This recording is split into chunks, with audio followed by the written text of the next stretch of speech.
Chapter 1090. The National Master looked at the sky because he knew someone would jump down from the sky soon. The powerhouses of the academy would not care about the Duoer cavalry who were attacking from the south because there were too many of them. Except for Jun Mo before he lost his arm, no one could stop them. One man holding the pass against tens of thousands of cavalry. This had not happened many times in history. It had nothing to do with cultivation state and strength. It was related to an indescribable aura. Even if Yu Lian and Tang appeared in the south of the city of Wei, they would not be able to do it. Or in other words, both of them would not do it. In this case, the academy would not care about the Duoer cavalry. On the contrary, the academy would take the chance to kill the national master and dozens of high priests when the royal court was desperate. As for Ada and General Buell, they would definitely be the targets of the academy, and this would be the perfect opportunity for the royal court. On a dangerous battlefield, in front of a hopeless abyss, everything that seemed like an opportunity could actually be a trap. No one could completely figure out the hidden information, unless Haotian returned to the human world. In that case, the two sides would only be competing on determination, willpower, speed, and luck. He was very clear that if the Duoer cavalry could defeat the northern battlefront army where Su Chi was before the academy succeeded, then the battle around the city of Wei would come to a conclusion. Even if the powerhouses of the academy came together and defeated the powerhouses of the Golden Tribe Royal Court, they would not be able to achieve their original goal. The extermination of the Duoer cavalry would become a joke. That was the goal of Chanyu and the National Master. No matter how he looked at it, the Golden Tribe Royal Court had a chance to escape this morning. The National Master thought silently. At this moment, the darkness finally could not stand the torture of time. It gradually thinned and a faint light shone from behind. Although the sun had not risen from the grassland, it was already morning. The morning light shone on the National Master's old face. It was like a clear stream flowing into a cracked field. After a moment of nourishment, it was sucked dry and could no longer be seen. The crack in the field seemed to be unfathomable. It was said that the 23-year cicada Yu Lian and the hierarch of the divine halls of West Hill were the two most mysterious people in the cultivation world. In fact, the Nation Master was just as mysterious. No one knew how old he was, or who his master was. But it was obvious that he was not good at the methods that the grassland barbarian priests were best at. His cultivation seemed to be a combination of the ideas of many sects, but it did not belong to any sect of Buddhism or Diabolism. It was hard to describe. In fact, even the Nation Master himself sometimes did not understand what kind of Dharma he had been cultivating throughout his long life. Because he grew up with the High Priest of the Grassland. He was not the High Priest of the Golden Tribe Royal Court, but the High Priest of the Right Royal Court. Therefore, he had been learning Buddhism from the very beginning. When he came to the Golden Tribe Royal Court, he met Xiong Chumo, who was severely injured by Yu Lian, or Lin Wu, the Grand Master of the Devil's Doctrine at that time. He saved Xiong Chumo's life. To show his gratitude, Xiong Chumo taught him the secret divine skills of the divine halls of West Hill. He even traveled to Chang'an. Buddhism, Taoism, and witchcraft were all his cultivation. In terms of knowledge, he could definitely be ranked among the top 5 in the world.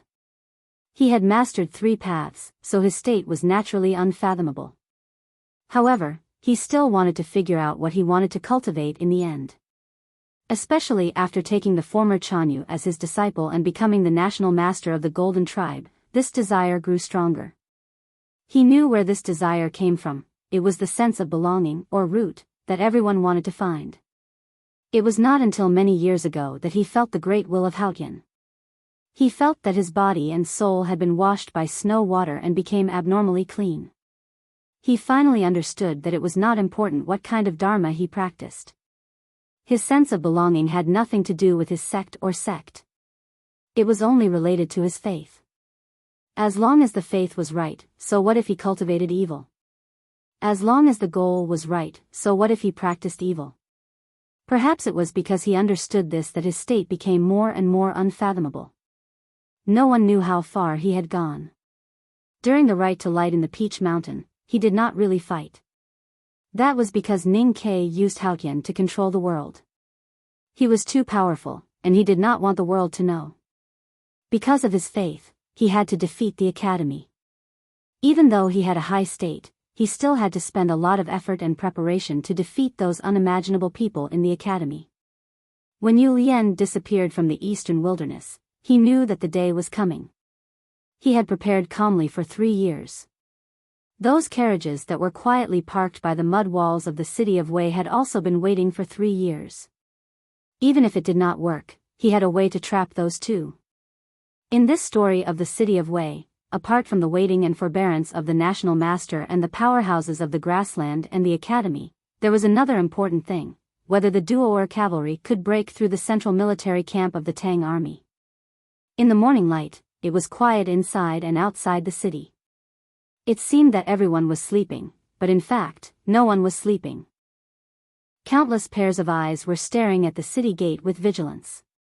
With a very low squeak, the city gate of the city of Wei slowly opened from the inside. Many tiny dust particles came out from the gap of the double plywood door and sprinkled like pearls in the morning light. A sharp warning suddenly pierced the silent sky and spread in all directions.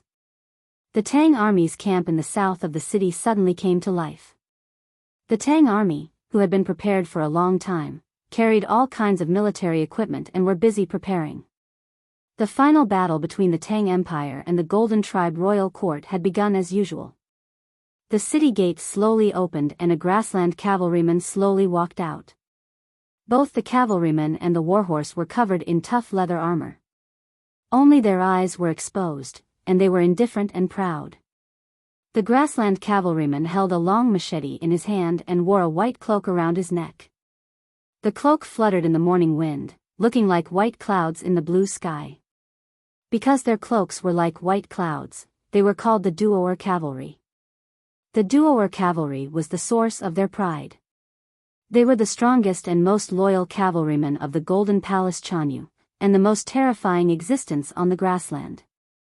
In the past hundreds of years, even the richest Golden Palace could only support 6,000 Duo cavalry at most.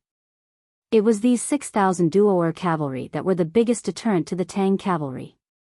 With the official rise of the Golden Palace, especially with the continuous secret support from the Central Plains under the leadership of Taoism, Chanyu now had a total of 36,000 Duo cavalry. In the cavalry battle outside Guha, it was the Duo cavalry who joined the battle at the end. They sacrificed all their men to stabilize the situation and prevent the Golden Palace from collapsing. For this, the bodies of 6,000 cavalrymen were still rotting on the grassland in the spring wind. After retreating north to the 7 stockade villages, Chanyu ordered 20,000 Duo cavalry to reinforce Kaiping and Chu City to attract the main force of the Tang cavalry. He only left the most elite and powerful 10,000 cavalrymen in the city of Wei. 10,000 cavalrymen was not a small number. As far as the eye could see, it must be a dark mass that could cover a large area of the grassland. But now the Tang army could not see 10,000 cavalrymen, only one. They could only see the grassland cavalryman at the gate of the city of Wei, his cloak flying in the morning wind. The grassland cavalryman lifted the reins with his left hand and lightly hit the warhorse's belly with his boot heel. The warhorse slowly moved forward. Tap, tap, tap, tap. The hoofbeats were slow and clear. The grassland cavalryman kicked the horse's belly again. The warhorse slowly sped up. Tap, tap, tap, tap, tap, tap. At this time, they were already 20 feet away from the gate. The grassland cavalryman kicked the horse's belly again. The warhorse sped up again. Tap, tap, tap, tap, tap. One horse charged towards the Tang camp. A lone rider charging into the camp. The grassland cavalryman knew he would die, but he did not care. Inside the gate of the city of Wei, a black wall vaguely appeared. The black wall was moving forward. Another white wall appeared. The black wall was the cavalryman and the warhorse. The white wall was the white cloak worn by the cavalryman. It was the Duo cavalry in a row. Black and white mixed together to form waves, snow-born in the sea of ink. Countless Duoer cavalry were ready to charge with the brave cavalrymen. In the city of Wei, the hoofbeats had yet to be heard, but they were about to be heard. If it was thunder, it must be muffled thunder. If it was a drum, it must be a huge drum. The grassland cavalryman who first left the city had already arrived at the meadow. The indifference in his eyes, which was not covered by his leather armor, had been replaced by fanaticism and brutality. He raised the bloodthirsty machete in his hand and was ready to really speed up. The next moment, 10,000 grassland cavalrymen would follow him and charge towards the Tang camp. At that time, 10,000 white clouds would bloom on the grassland. The hoofbeats grew louder and louder. Who could stop them? Su Qi, the Tang's defender general of the state, was in the central military tent. There were 6,000 cavalrymen and 10,000 well-trained infantrymen. Logically speaking, there should not be much to worry about. But the commander's tent had chased them through the night, and there were many supplies that had not arrived yet. Most importantly, there were many engineers and civilian workers who were still on the way. It was very difficult for the hastily laid fortifications to be as sturdy as before. At this moment, if the Duoer cavalry, who were feared by the horse gang on the grassland, charged over, everyone in the central military tent would be in big trouble. When the gate of Wei opened and the grassland cavalrymen appeared, everyone in the central military tent looked at Su Qi. They were not panicking, but rather anxious. They were not panicking because Su Qi was the best military genius in the world. Otherwise, how could he use the northern battlefront army to block the Golden Tribe royal court outside the 7 stockade villages for more than 10 years? But they were still anxious because the Golden Tribe royal court was obviously going all out today. If they were not careful and let the Duoer cavalry gain the upper hand, it would be terrible. The only cavalry that the Tang army could win against the Duoer cavalry was the black armored cavalry. But most of them were in the south to defend against the papal cavalrymen of the divine halls of West Hill. Thousands of black armored cavalry from the northern military camp had been sent to Kaiping by Su Qi 2 days ago to help Situilan clear the grassland forces there. How could they stop the Duoer cavalry? The grassland cavalryman was speeding up, and the hoofbeats became coherent. The cavalrymen at the gate of Wei, like a black sea in white waves, had not started charging. They were waiting to do so. The grassland cavalryman and his horse drew a straight line on the field under the morning light. It was a line written with courage and courage. The tens of thousands of Duoer cavalry behind him would follow the line he drew with his life. They would charge fiercely and fearlessly. That was the rhythm the Golden Tribe royal court wanted. It was the rhythm of a bloody battle to the end, a rhythm of blood flowing like a river. It would start as gentle as a drizzle, and then as terrifying as a storm. It was continuous and unstoppable. If the grassland cavalrymen entered that rhythm, the Tang army would be in danger. By then, it would be meaningless even if they killed the first Duoer cavalry. But now it seemed that there was no better way to break the rhythm. The city of Wei was far away from the Tang army. Even the best archer could not kill the grassland cavalrymen in advance. As for the most powerful defensive weapon of the Tang army, the crossbow battalion based on arrays, their shooting range was far from enough. So they could only prepare for the frontal charge of the tens of thousands of Duoer cavalry. People looked at Su Qi, waiting for his orders. The most important thing to do now was to move the crossbow battalions from the east and west sides to the center of the army. Once the crossbow battalions were moved, the grassland cavalrymen might attack from both sides of the city wall. But the most important thing now was to guard the center. Su Qi did nothing. He just looked at the dusty city in the north under the morning light, and listened to the louder and louder hoofbeats without any expression on his face. General. Marshal. People in the tent looked at him anxiously. They did not understand why he was so silent. Did the general have a brilliant plan? Or was the general worried about the two flanks and decided to defend to the death? Su Qi ignored his subordinates' puzzled, anxious, and even slightly angry gazes. He just quietly looked at the plains in the north, at the Duoer cavalry that was getting closer and closer. The hoofbeats were monotonous as they charged into the camp alone. It was quiet between heaven and earth. The field between the city of Wei and the Tang camp seemed to have lost all color. The green grass turned gray and the morning light dimmed, forming a very flat and dark background screen. The brave grassland cavalryman was the only existence in it. The grassland cavalryman was already more than 100 feet away from the city of Wei. The monotonous hoofbeats became clearer and clearer, like drumbeats beating on the field. The gray grass fell to the ground and the morning light became distorted. The whole world seemed to be shaking. After a while, 10,000 of the most elite grassland cavalrymen would charge out of the city. At that time, the drumbeats would shake heaven and earth and the world would be restless. Who could stop all this? Who could break the rhythm of the duo cavalry? The city of Wei was silent. Heaven and earth were silent. Suddenly the wind blew. The grassland cavalryman fell down.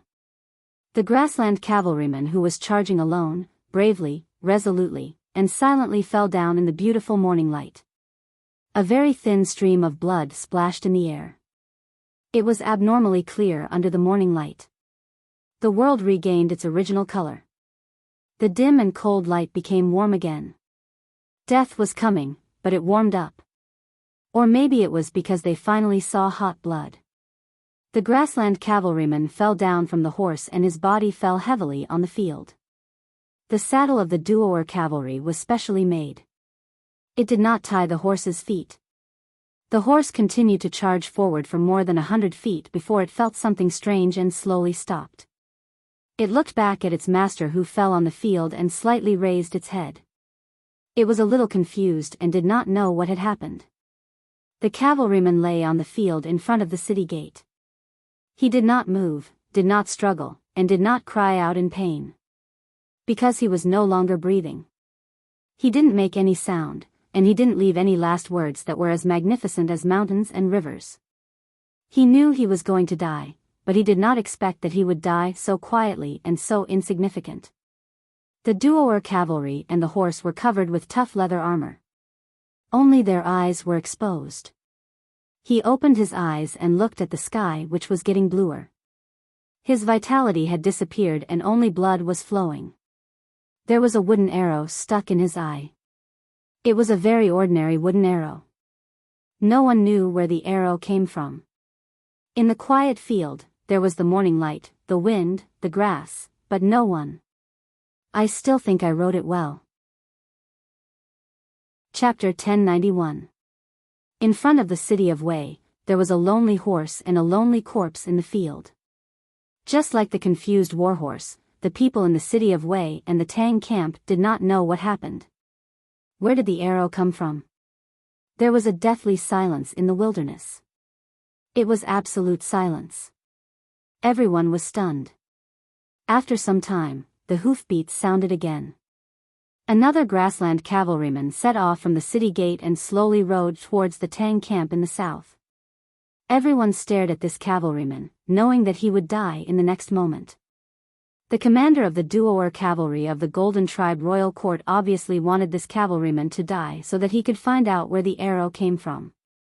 There was a soft hum, and there was a slight breeze in the morning light. The cavalryman's cloak fluttered in the wind and dissipated before he could turn into a cloud. Just like his life. Another ordinary arrow pierced deeply into his eye socket, causing a spray of blood to spurt out. When this cavalryman was shot to death, he was only a few dozen feet away from the city of Wei. The hoofbeats sounded again and several grassland cavalrymen rushed out of the city of Wei. The cavalrymen kept waving their leather whips, leaving bloody marks on the warhorse's buttocks. Their shouts broke the silence in front of the city gate. They were unafraid of death. At this speed, even the best warhorse could not last long. It was not enough to support these cavalrymen from the city of Wei to the Tang camp in the south. But obviously, they did not care.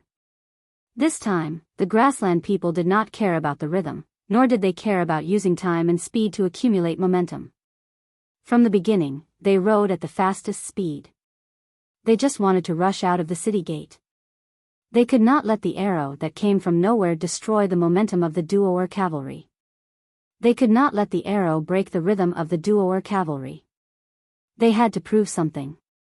Even if they would be shot to death soon after they got out of the city gate, it would at least prove that the mysterious and powerful archer could not do anything more unimaginable and could not stop all the cavalrymen. But what happened next was really unimaginable. The morning breeze blew gently, and the white cloaks spread out like clouds. There were 3 soft swishing sounds, and then the clouds suddenly disappeared, and blood suddenly appeared. The 3 grassland cavalrymen still didn't even make a sound before they fell from their horses to the ground. Their eye sockets were pierced by arrows, and the liquid in their eyeballs mixed with blood flowed down. The 3 arrows were still the standard arrows most commonly used by the Tang army. What was even more shocking and frightening was that when these 3 duo or cavalry were killed, they were closer to the gates than the second duo or cavalry. More accurately, when they charged out of the gates, they were killed by the arrows. That arrow, where did it come from? Still, no one could see where the arrow came from. Because the arrow was too fast. How could an ordinary arrow be shot so far? How could he shoot so fast? Speed and distance depended on the bow and the archer's strength, but what about accuracy? The duo or cavalry was fully armored, with only their eyes exposed. Moreover, they were galloping at high speeds, which made it even harder to hit them. Yet, that person was able to hit them from such a distance. Who on earth was that archer? From the north to the south of the grassland, the Golden Palace, the Northern Battlefront Army, and the horse gang by the Shubi Lake, there were countless geniuses who were good at riding and shooting. Yet, none of them could do it. The entire city of Wei fell into absolute silence again. Some people had vaguely guessed where the arrow came from. Not where it came from, but who it came from. For example, the nation master, Lebu, and Ada. To be able to kill elite cavalrymen with wooden arrows over such a long distance, he must have unimaginable strength. He must be one of the most powerful cultivators in the world. When people talked about a truly powerful archer, they would usually think of General Xiahou. After Xiahou was killed, there was only one person left, and that was the one who killed Xiahou. Not everyone could not see where the arrow came from. At least, the Tang soldiers around the place where the arrow came from could see it clearly.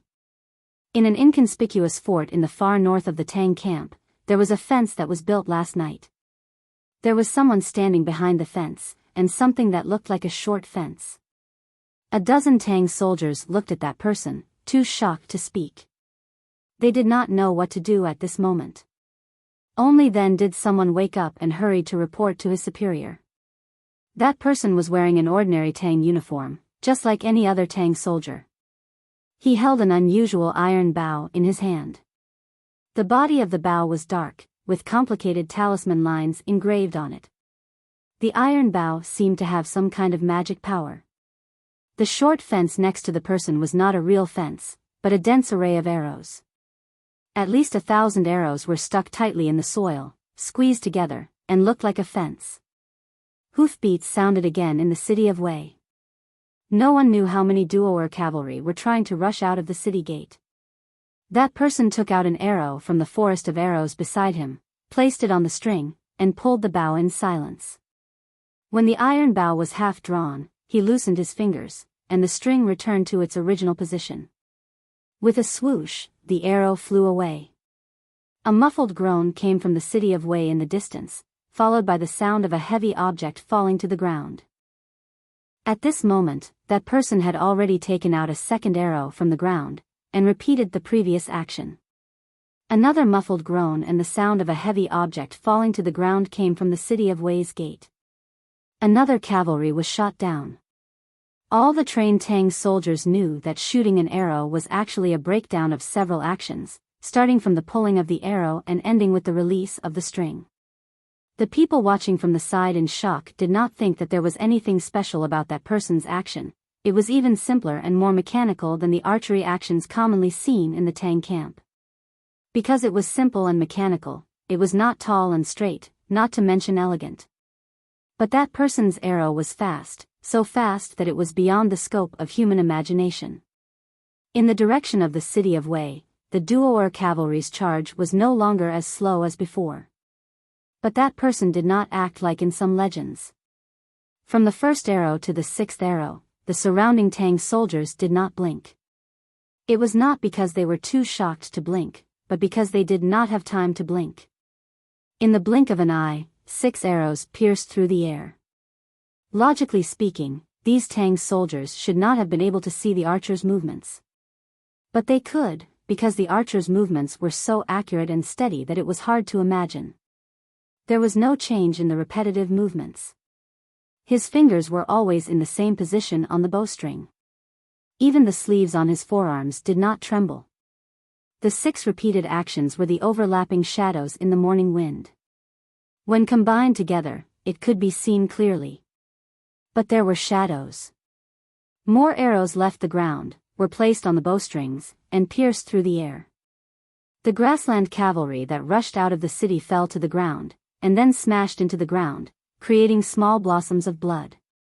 The cavalry did not stop charging, and the arrows did not stop shooting, not stopping at all. In the end, the cavalry charged out of the city gate so fast that even that person could not aim. So he stopped aiming, and just shot with his elbows and wrists. The sharp arrows crossed a long distance and came to the front of the city of Wei. They fell on the grassland cavalry, the warhorses, and the tough leather armor.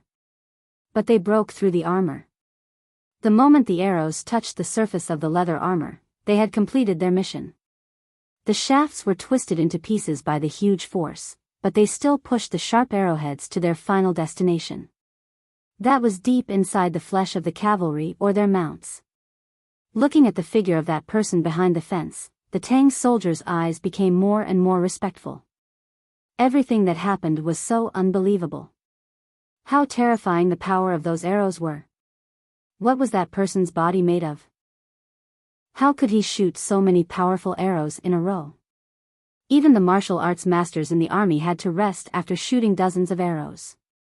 Otherwise, their muscles would definitely be seriously injured. But that man had already shot more than 100 arrows, but his expression did not change. His body was as still as a mountain. Not to mention that his breathing had become rapid, even his chest did not seem to rise or fall. Suddenly, urgent bugles sounded around the Tang camp. Hundreds of Duo cavalry went around the city wall, and tried to occupy the higher ground of the meadow, and then charged towards the Tang camp. But that person ignored them, and only stared at the city gate. The Duo cavalry that was hiding in the city finally grasped the rhythm of the arrows. They found an opportunity, and opened the city gate completely. Then, dozens of cavalry that were the best at riding rushed out at the same time. Dozens of Duo cavalry rushed out of the city gate, like countless clouds of fog rushing out of the gate between 2 mountains. At this moment, no matter how amazing that person's archery was, he could not kill dozens of cavalry at the same time, not to mention that there were hundreds or even thousands of cavalry behind him waiting to continue the charge. The Tang camp's shouts became more and more urgent, and 6,000 cavalry mounted their horses, ready to counterattack. If the mysterious and terrifying arrows could not protect the front of the central military camp, then they could only rely on the cavalry themselves. But that person did not give the Tang cavalry a chance to fight. He continued shooting arrows in silence. Facing the grassland cavalry that rushed out of the city gate like a cloud of fog, he shot an arrow. He only shot 1 arrow. Unlike before, this arrow was not pulled out from the grass beside him, but from the quiver on his back. That arrow was obviously different. The arrowhead was a round cylinder. A shrill whistle sounded in the morning sky. Under everyone's gaze, the arrow flew in an arc, and landed in front of the city of Wei. There was a moment of silence. Then, boom! A loud bang sounded in front of the city of Wei, raising a lot of soil, as if it was going to tear open the sky. Among the flying soil, there were the broken limbs of horses and cavalrymen, and even some heads flying in the air. The city of Wei's gate collapsed, the soil and bricks in the soil rustled down, crushing countless injured Duo cavalry. Muffled groans and cries of pain could be faintly heard in the dust. Another arrow came from the south. This time, the sound of the arrow was clearer than before, not like a breeze, but like a hurricane, whistling mournfully. The whistling of the arrows sounded continuously. Hundreds of arrows, as if there was no break, passed through the morning wind, passed through the dust, and shot into the depths. A grassland cavalry jumped off his dead horse, pulled out his scimitar, and looked around anxiously, but did not know where the enemy was. Suddenly, an arrow came from the south, and pierced through his chest. A grassland cavalryman crawled up with blood all over his body and walked out of the smoke and dust. He kept shouting something, appearing particularly ruthless. Suddenly, an arrow was shot into his mouth and came out from the back of his head, bringing with it a flower of blood. A grassland cavalry fell to the ground, waved his scimitar, and killed his horse, which was still kicking after being shot. He struggled to stand up, eyes full of fear, and then he saw an arrow flying towards his fear. Puff, puff, puff, puff. The arrow hit the leather armor, the eyes, the throat, and other different places, but made a very similar sound, which was the sound of something piercing.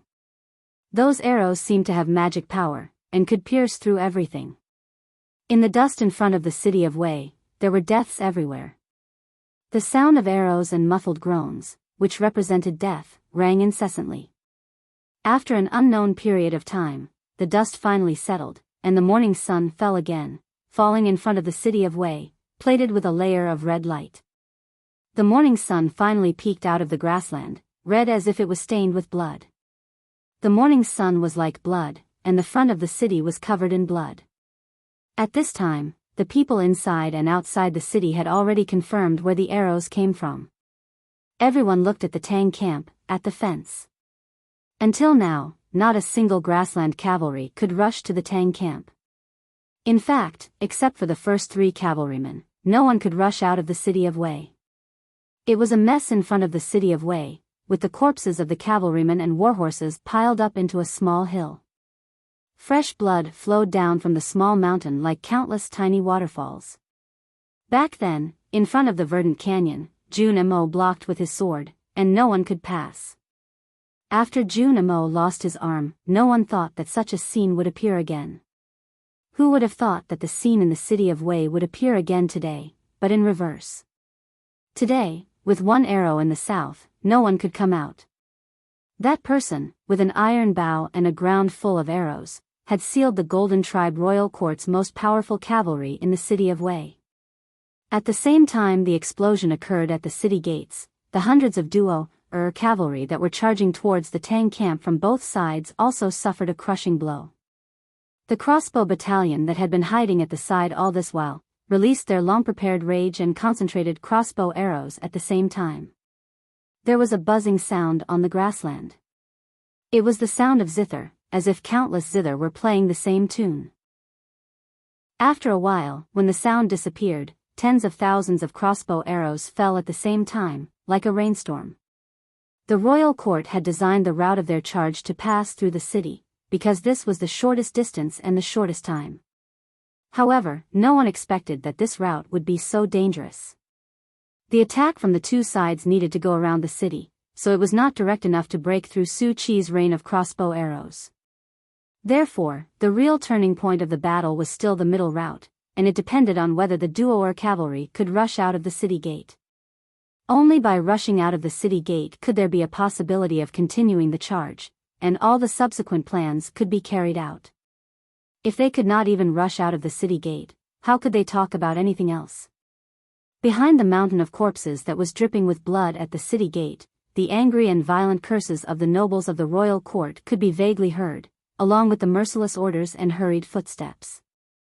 No one knew how many people were rushing over, hoping to clear the mountain of corpses from the city gate in the shortest time possible, so as to make way for the cavalry behind. As for whether the iron hooks and ropes would hurt the bodies of the tribal warriors in the process, it was no longer within the grassland people's consideration. The desire to live had overwhelmed everything else. However, for the last warriors of the Golden Tribe royal court, today was destined to be a day of despair. The Tangs did not give them any chance, not even a chance to move the bodies of their compatriots.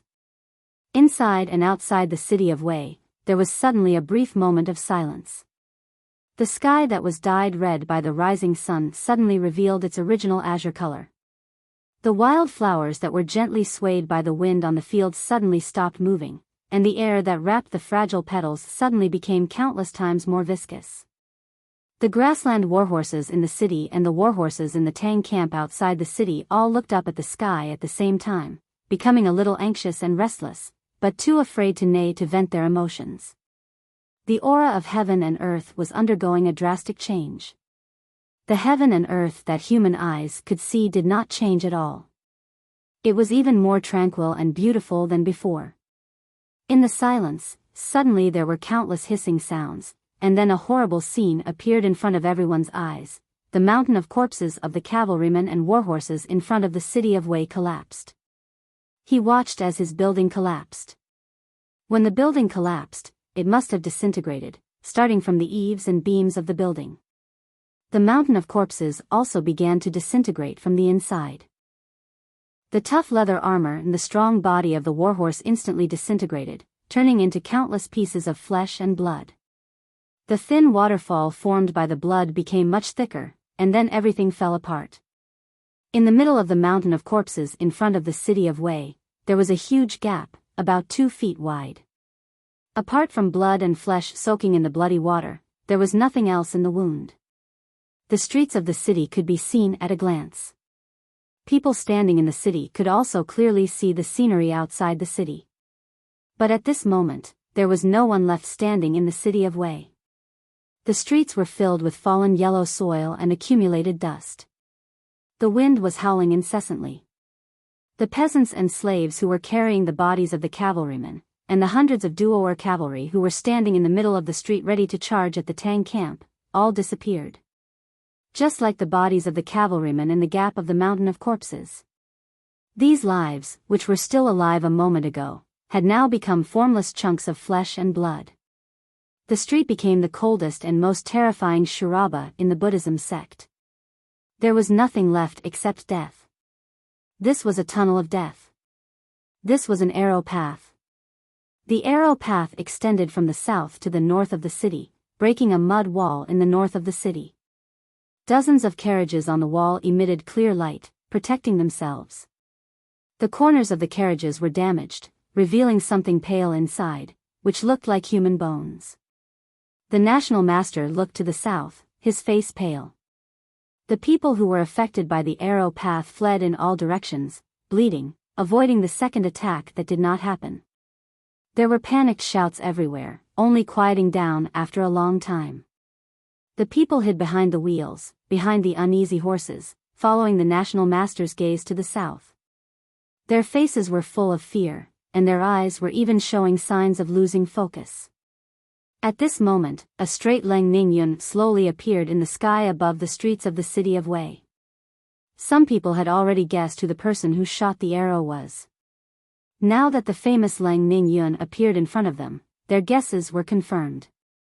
In an instant, thousands of people died, half of them were Duoer cavalry who were ready to charge. This was not a massacre, but it was more terrifying. Facing such an unimaginable scene, facing an enemy beyond imagination, the grassland people could not even be angry, only fear and despair. Even the bravest man in the tribe lost all confidence at this moment. Scattered sounds of hooves came from the south gate of the city of Wei. The smoke and dust from the gap in the mountain of corpses gradually settled. A man walked in from there. An old horse was dragging an old cart behind him. The cart was filled to the brim with arrows. The man carried a quiver on his back and an iron bow on his shoulder. The man's clothes were mottled by the blood and dust that fell from the sky. He was wearing an ordinary Tang military uniform. He looked like an ordinary soldier of the Tang army. He was just an ordinary soldier of the Tang. Many years ago, he was a soldier in the city of Wei. After many years, he finally returned to the city. He was a wanderer who returned to his hometown at the border village. He was a veteran who dreamed of the Horn Battalion. He was covered with dust and unstoppable. I don't want to write words of reminiscence. Please vote for me. Thank you. Chapter 1092. The final battle between the Tang Empire and the Golden Tribe began on a spring morning. From the beginning to the end, Su Chi's central tent only paid the price of tens of thousands of crossbow bolts.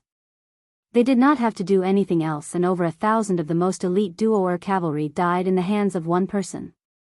They died to that person's arrows. Chanyu rode on horseback and looked in the direction of the city of Wei behind him.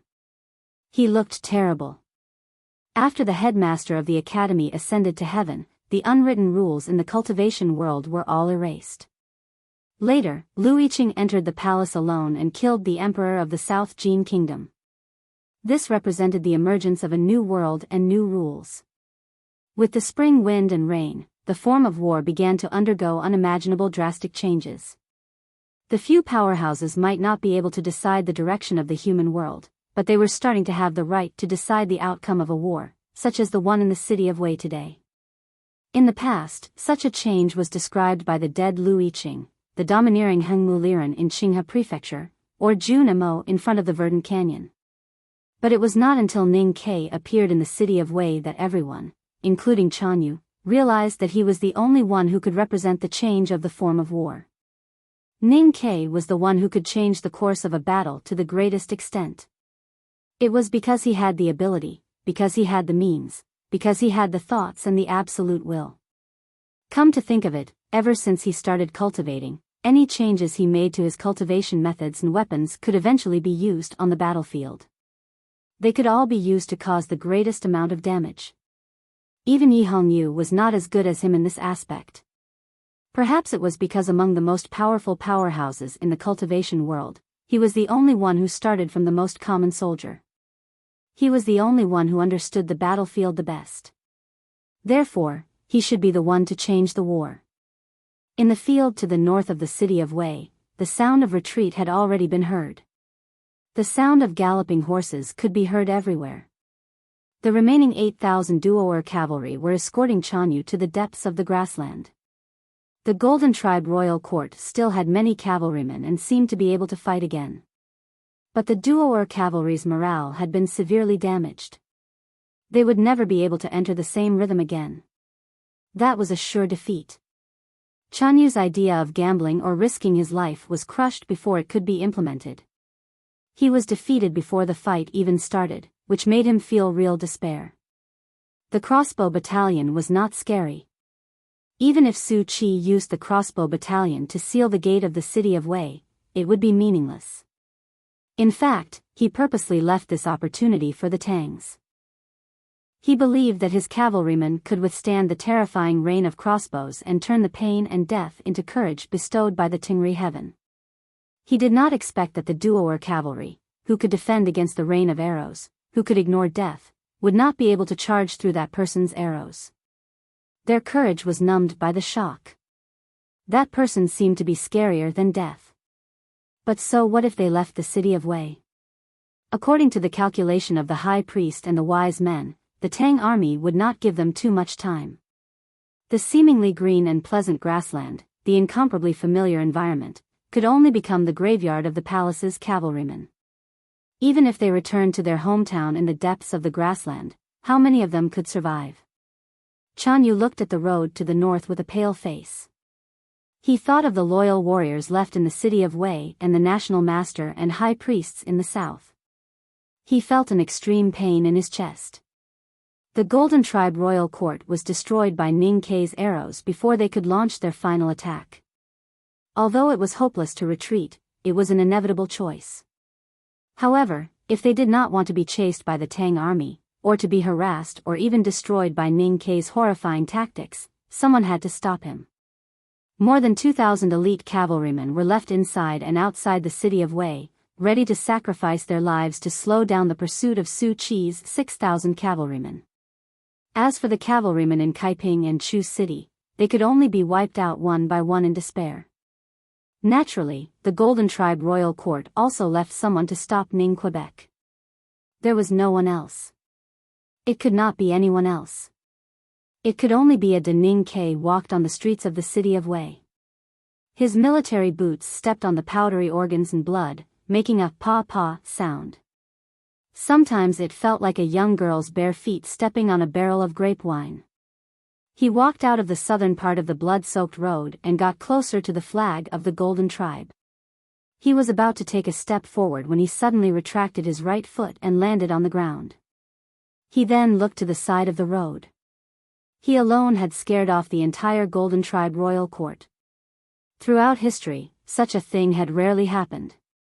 1,000 years ago, the headmaster of the academy alone had scared off the entire West Hill Divine Palace. Of course he was more arrogant and powerful. But what Ning Ke had done was already very impressive. However, he could not scare off the person by the side of the road. A young man from the grassland was standing by the side of the road. The young man had been sitting in an abandoned restaurant by the side of the road for a whole night, waiting for Ning Ke's arrival. Because of this, he did not face the horrifying iron arrow directly. No one knew whether it was the young man's luck or the Duoer cavalry's misfortune. I can't stop that iron arrow, but it can't kill me either. The young man from the grassland looked at Ning Ke and said calmly, "And now you are too close to me. I can see your movements clearly. So it's even more impossible for you to kill me with an iron arrow. Let's try another way." Besides the iron bow, Ning Ke also had a cutlass on his shoulder, that heavy, dark and sharp iron cutlass. But it was obvious that he had no intention of pulling it out. He just looked at the young man quietly. He knew that the young man was a Da. He was the most powerful close combat powerhouse in the Golden Tribe royal court. He had long replaced General Lebu's position. It was said that he was the last disciple of the National Master. But his real combat power might not be weaker than the National Master. The young man might even be the most powerful human on the grassland. But just 2 years ago, he was just a poor slave. He was thin, bullied and could die at any time. What changed everything was that spring breeze that turned into light rain. Ning Ke subconsciously looked up at the blue sky and then shook his head. According to his usual temperament, he had no interest in talking to this young powerhouse called a Da. Just like what Yi Hongyu once said, since they were going to fight, why talk so much nonsense? In the end, it all depended on who would die and who would live. But because of that spring breeze and rain, he was suddenly curious about this young man. "Who named you?" Ning Ke asked. A Da said, "I named it myself." Ning Ke asked, "Why did you name yourself?" In the words of you people from the Central Plains, a Da means very good at fighting. Ning Ke smiled and said, "I have stayed here for many years. My grassland barbarian language is better than yours. I know that a Da means cheap. Da means bone. You are a cheap bone." Hearing this, a Da's face turned gloomy. "The National Master asked you to stay and stop me, which means he asked you to die." Ning Ke ignored his expression and said, "Get out of my way. For her sake, I will leave your body intact." A Da didn't know who he was talking about. He just felt angry. Because obviously, Mr. 13 of the Academy did not see him as a real opponent. Why? He had always thought that he respected the Academy. Yes, he had always wanted to kill his way to Chang and kill all those strange people in the back of the mountain of the Academy. But he thought it represented his respect. Why did Ning Ke have such an attitude? "I admit that you are powerful." A Da looked at the blood-stained long street and the iron bow on Ning Ke's shoulder. He sneered and said, "But you don't know how powerful I am. What right do you have to look down on me when you can't use the iron arrow?" He was angry, but he was smiling. He wanted to express his contempt in this way. No matter how high Ning Ke's state of cultivation was, he was only at the upper state of knowing destiny. Now that the primordial 13 arrows had lost their greatest power, he did not think that his opponent was his opponent. The task given to him by Chanyu and the National Master was to stop Ning Ke, slow him down when he passed the city of Wei, and then wait for a chance to leave. He agreed in silence, but he was thinking about something else. He was the gift from Tingri to the grassland. He was the only embodiment of the vast and mighty will. How could he lose to a human like Ning Ke? He wanted to defeat him fair and square. Ning Ke had stopped smiling. He looked at him quietly and said, "Then you shall die." Ada squinted his eyes and a cruel expression appeared on his young and dark face. He took a deep breath, and his chest rose like a mountain rising from the grassland. In just a breath, half of the air on the streets of the city of Wei was inhaled into his body. At the same time, there seemed to be endless qi of heaven and earth pouring into his body. His physique was completely changed by the spring wind and rain. He was very close to the qi of heaven and earth on the grassland. He could breathe in the qi of heaven and earth at a speed that other cultivators could not imagine. What did it mean? It meant that he had an inexhaustible power. After he became the national master's disciple, he even learned the cultivation method of the Enlightenment doctrine. The national master was knowledgeable and well-versed in 3 arts. Besides, he was a good friend of Xiong Chumo, so it was not surprising that he had such a method. In other words, Ada had been possessed by the devil. His body was harder than a real stone, and his life was more tenacious than a real stone. With the blessing of Tingri, he felt that he should be invincible. Yes, he was afraid of Ning Ke's iron arrow.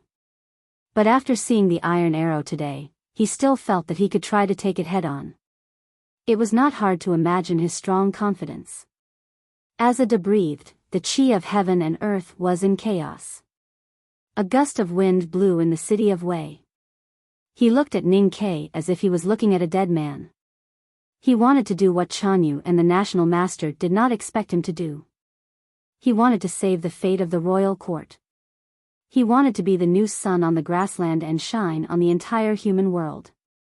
That was why he had remained silent in this war, watching everything happen quietly. Only now did he walk onto the street and block Ning Ke's path, ready to kill him. Everyone inside and outside of the city of Wei felt the drastic change of the qi of heaven and earth. Ordinary people could not see the change of the qi of heaven and earth, but they could see the strange phenomenon. A dark cloud suddenly floated over the city of Wei and blocked all the sunlight. Powerhouses like the National Master and Su Qi could clearly sense that the qi of heaven and earth was rushing toward somewhere. Chapter 1093. Ning Ke looked at the street. The buildings on both sides of the street were still the same as when he was here years ago. They were all made of yellow soil. After being blown by the wind for a long time, they became soft and turned into yellow sand. Back then, he was playing lewd dangling fist with someone in the inn. Sang Sang was the judge. The master and the servant won money together. Then they walked out of the inn. He walked with his hands behind his back while Sang Sang followed behind him with the wine pot and roasted chicken. It was very strenuous. At that time, they were stepping on the yellow sand. After so many years, the inn was ruined, the old friends were gone, and the yellow sand had turned into blood. What Ning Ke was stepping on now was the blood of his enemies, but also the blood of many old friends. It was inevitable that he missed it. At this moment it was not the time to reminisce about the past. No matter who saw it, the timing of this sentence was very inexplicable. It was very incongruous with the current atmosphere of the battle. As a result, Ada's face became extremely gloomy. He felt that Ning Ke was humiliating him on purpose. He calmed himself down and breathed out the foul air. He stepped on the Taoist stone and struck forward with a punch. It was a very simple move. It could not even be considered as a move. However, in the simplicity, there was extreme power. Therefore, the speed was also extremely fast. A light explosion was heard on the street. That was the result of the air being squeezed away rapidly. Ada's fist was like an arrow, hitting in front of Ning Quebec. Just like what he said, he was very good at fighting. Such a simple punch was so majestic, with the unique roughness of the grassland. It actually had the feeling of Lu Bai's great river sword. If it were any other cultivator, they would probably choose to retreat when faced with such a fist, because the weakest part of a cultivator was their body. To fight against an enemy who cultivated the methods of the Enlightenment doctrine, absorbed the world into his body, and possessed immense strength, the first thing he had to do was to put some distance between himself and his opponent. But Ning Ke did not retreat. Ada knew that Ning Ke would not retreat. He knew that Ning Ke had already joined the devil and his body was equally strong. Ning Ke had enough strength, no matter the strength or the strength of his body, to take this punch head-on. That was the moment that Ada was waiting for. He wanted to create an environment where he could fight head-on. Because he had countless backup plans and countless tough means, he needed a receiving surface to provide support. Just like those terrifying sandstorms in the grasslands at the turn of spring and summer, they weren't that scary when passing through the open plains. As long as one maintained a distance, one could even view those scenes as rare and beautiful scenery. However, when someone or something was in the middle of those sandstorms and began to bear the power of the sandstorms, they would instantly be riddled with holes and broken beyond repair. Ada's fist and his cultivation method was the sandstorm. As long as Ning Ke did not retreat, as long as Ning Ke took it head-on, the sandstorm would devour him. However, to his surprise, Ning Ke did not choose to dodge or retreat, nor did he use the devil's doctrine's methods to block it. From the front, it seemed that he did not do anything. There was no expression on Ning Ke's face. The iron bow was still on his shoulder and the iron cutlass was still on his back. He even had his hands behind his back. It seemed that he did not care about the fist that was about to hit him. No one could really ignore it. That fist belonged to Ada, carrying the divine power left by Haotian on the grassland. In fact, Ning Ke had already made his own response, but Ada did not see it. His hands that were behind his back were spread out. His right hand quickly wrote a word in the air. When he finished writing the word, his face turned pale. At the same time, an unimaginably vigorous psyche power was emitted from his body and spread to the heaven and earth. The chi of heaven and earth in the city of Wei was pouring into Ada's body. All of a sudden, it became stagnant. After a moment, the chi of heaven and earth seemed to have heard some order and began to condense into a shape. The violent sandstorm passed through the street and blurred everyone's sight. Ning Ke wrote a word. That word was a talisman. The sandstorm did come. But it was not caused by Ada. It was caused by him. Countless yellow sand flew up from the ground, the walls, and the tables and chairs that no one cared about in the inn. It came to the street at an unimaginable speed and came to the front of Ada's fist. A wisp of yellow sand was a tie. There was an amazing amount of chi of heaven and earth in it. Hundreds of wisps of yellow sand rose from the streets and buildings of the city of Wei. Following Ning Ke's order, they fell on Ada's fist and became a tie. It was as if his fist was wrapped with countless layers of gauze. Old, pus-stained, yellow gauze. Ning Ke used the bind talisman. The yellow sand in the city of Wei was his talisman. Ada instantly felt that his fist had smashed into a piece of desert. The desert was bottomless and there was a faint flow under it. The horrifying force was tearing his hand. He was not afraid of the tearing pain. Instead, he became more clear-headed. He growled and loosened his fist. His 5 fingers were like 5 machetes. With the unparalleled strength, he directly cut through the countless layers of yellow sand on his fist. Ning Ke looked at the yellow sand gradually breaking. He raised his right hand and wrote several strokes. Obviously, his word was very simple. Ada's first punch had ended. He forcibly broke free from the bind talisman and regained his freedom. The first thing he did was to take a heavy step forward. He stepped on the ground. With the power of heaven and earth, he raised his fist again. It was still a simple punch. It was aimed at Ning Ke's face. What he pursued was very simple. What he wanted was also very simple. He did not expect that this punch could defeat Ning Quebec. He did not even think that it could hurt Ning Quebec. He only hoped that Ning Ke could take it. As long as Ning Ke chose to take it, he would have a way. Ning Ke still did not take it. What took the second punch from Ada was the second talisman he wrote. When he wrote this talisman, he was not looking at Ada's fist, but the streets of the city of Wei. The city of Wei was a military stronghold. It was a real small city. It could only accommodate a few people. There were not many buildings either. There were only 4 main streets, 2 in both horizontal and vertical directions. If one looked down from the sky, the main street of the city of Wei formed a character. Jing, it was a coincidence. The most powerful talisman of Master Yen Sei was the Jing talisman. The first talisman that Ning Ke learned was also the Jing talisman. It was also a coincidence.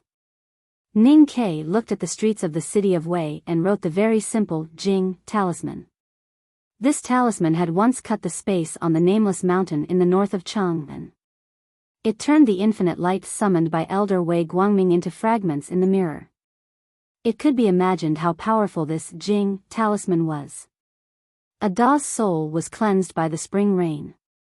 He was extremely sensitive to the changes of the qi of heaven and earth. Although he did not know talisman Taoism, he instantly felt the changes of the heaven and earth. His face changed dramatically. Facing such a horrible and sharp talisman, he did not dare to continue punching. A roar resounded through the street. He took a step back with great difficulty. He crushed the street in front of the tavern and returned all the accumulated strength to the earth. Only then he could take back his fists and cover his face with them. Ning Ke today might be slightly different from his master Yen Sei in the understanding of talisman Taoism. But when it came to the depth of cultivation of talisman Taoism, they had already reached the same place. Even a powerhouse like Wei Guangming had to surpass the 5 states to block this Jing talisman. Although Ada's cultivation state of Devil's Doctrine was equal to the peak of the 5 states, he could only seek for self-preservation. Self-preservation, he could only use his own body to protect his life. At this moment in the city of Wei, nothing was more trustworthy and more powerful than his own body. The wind was blowing wildly on the long street. Yellow sand filled the sky. Ada's figure was about to be swallowed up. It seemed that he would fall at any time. But he did not fall. His fists actually blocked most of the talisman. No wonder he was the gift from Haotian to the grassland. His body strength had indeed exceeded the scope of ordinary powerhouses of the Devil's Doctrine. After a long time, the talisman and the infinite qi of heaven and earth summoned by the Jing talisman finally dissipated in the heaven and earth. The yellow sand gradually fell and the wind was gone. Ada slowly loosened his fists and looked at Ning Ke again. His body was covered with terrifying wounds, and countless amounts of blood flowed out like a waterfall. His 2 toughest fists were already bony, and it was a terrifying sight to behold. The most important thing was that the bone necklace hanging around his neck had already turned into powder. His proudest and most confident body was broken. His last life-saving item had already been blown away by the wind. But he was still alive. As long as he was alive, he could win. I thought you had already lost the courage to fight and the ability to kill after being imprisoned in Chang'an for so many years. I never thought that you still have so many skills. It seems that I have underestimated the academy after all. Ada stared at Ning Quebec. The childishness on his face had already been smeared by the blood. His eyes were emitting cold light like a wolf and endless killing intent. Unfortunately, you still can't kill me. Although I don't know how you saw through my cultivation method and refused to take my fists, but I want to know more. Such a powerful talisman couldn't kill me. Besides taking my fists, what else can you do? Ada looked very miserable at this moment. But his tone was like a real winner. He looked at Ning Ke without hiding his killing intent and contempt, as if he was looking at an old beast that was about to die. Ning Ke looked at him calmly and said, I can still kill you. Ada grinned with a cruel smile and said, this human world might have belonged to you people before, but it will belong to us in the end. Because we are younger. After saying this, he raised his fist again. His fist was bleeding. Under the gloomy clouds, the ghastly white bones looked especially terrifying. He gathered all his strength into this fist. Ning Ke stretched out his right hand and wrote another character on the street of the city of Wei. This character was even simpler than the character of Jing. It only had half of the strokes. Half of the character of Jing could only be 2. He wrote a talisman of 2. 2 unimaginably powerful talisman intents suddenly shrouded the entire city of Wei. It even spread outside the city of Wei. The remaining half of the signboard of the tavern suddenly swung to the middle of the street and hung in the air, looking like a knife. A hole suddenly appeared in the wall of a small courtyard. A hunting knife that had been hidden for many years stretched out half of its body from the hole, as if it wanted to see this strange world again. Those grassland cavalries that were retreating outside the city of Wei suddenly found that their cutlasses started to collide in the sheath and wanted to leave. And the Tang army that was preparing to chase found that they wanted to draw out their swords to kill the enemy. The 2 talisman intents were both knife intents. Ada's face turned extremely ugly because he smelled the scent of death. He never thought that Ning Ke had more powerful means, and he never thought that he couldn't even tell whether it was talisman intents or knife intents. He let out an angry and unwilling roar and was forced to withdraw his fist again. He burst out the chi of heaven and earth stored in his body and retreated to the back of the street, hoping to get out of the range of the 2 talisman intents. However, Ning Ke's 2 talisman had already shrouded the entire city of Wei. How could he escape? The strong wind blew again. Ada let out a painful and frustrated cry. His clothes were torn into pieces, and then his skin started to tear. The blood that had just stopped gushing out of his body again. He stopped retreating and covered his face with his fists, struggling to hold on in the strong wind. Finally, Ning Ke moved and rushed forward. Outside the city of Wei, the national master looked at the black wind that rolled like a dragon under the gloomy clouds. He looked at the sand there and sensed the sharp talisman intents there. His expression didn't change, but his eyes revealed deep worry and vigilance. Looking at the strange sky, those grassland cavalries looked even more terrible. Suddenly, people heard a thunder in the city of Wei, and then there were countless thunders. The national master withdrew his gaze and sat back in the carriage. The wind calmed down and the sand fell. The black cloud also disappeared. The sunlight fell on the streets and buildings of the city of Wei again. The blue sky returned to people's sight. It was peaceful and pleasant. There was a pit on the straightest and longest street in the city of Wei. Ada was lying at the bottom of the pit, covered with blood and bones sticking out of his body. He was dying and looked extremely miserable.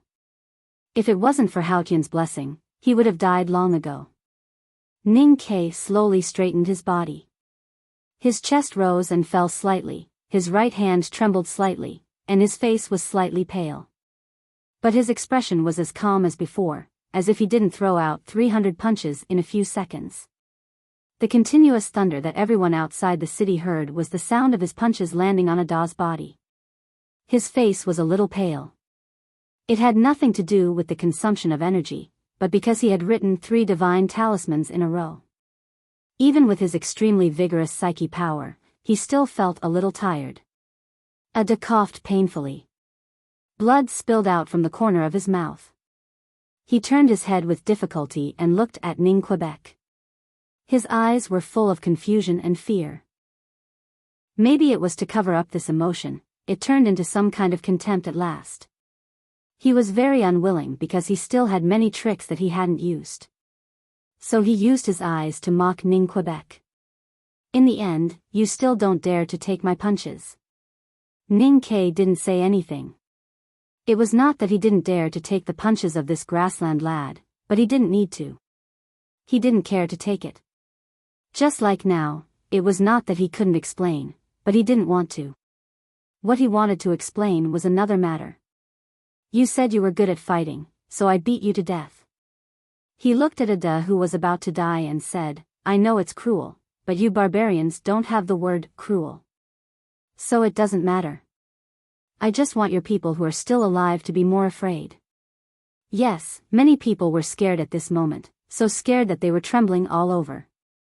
The grassland cavalries outside the city were trembling and whipping their horses with all their might. They wanted to escape as fast and as far as possible. Even the well-disciplined duo or cavalry formation was a little messed up. The grassland cavalries in the city were trembling and didn't dare to move.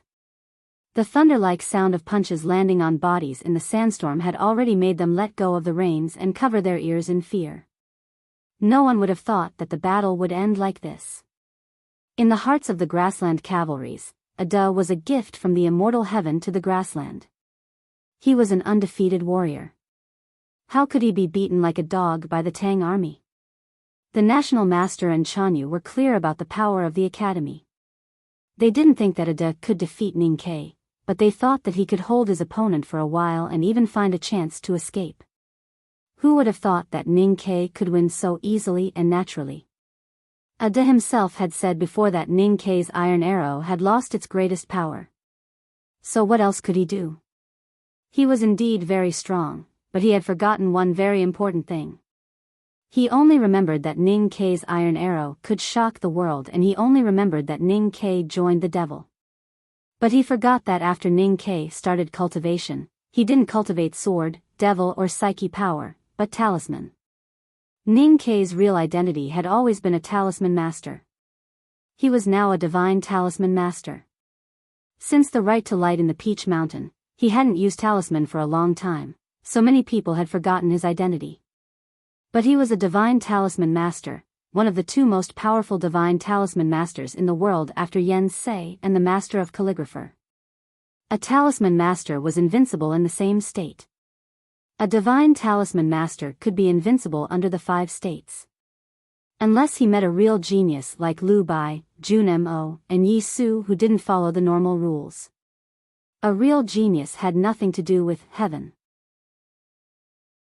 Talent was not given by heaven, but obtained by oneself through hard cultivation, peerless talent and supreme willpower.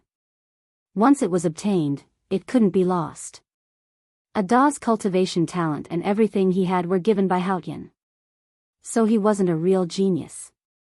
Then as long as he was still within the 5 states, even if he had mastered the devil's doctrine's art in just 1 year and reached the peak of the 5 states according to the standard of the cultivation world, he still couldn't be a match for a divine talisman master.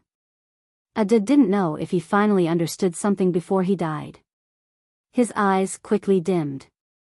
There was unwillingness, sadness, anger and despair in the depth of the dimness. Because in this battle, the gap between him and Ning Ke was too big, so big that it couldn't be narrowed.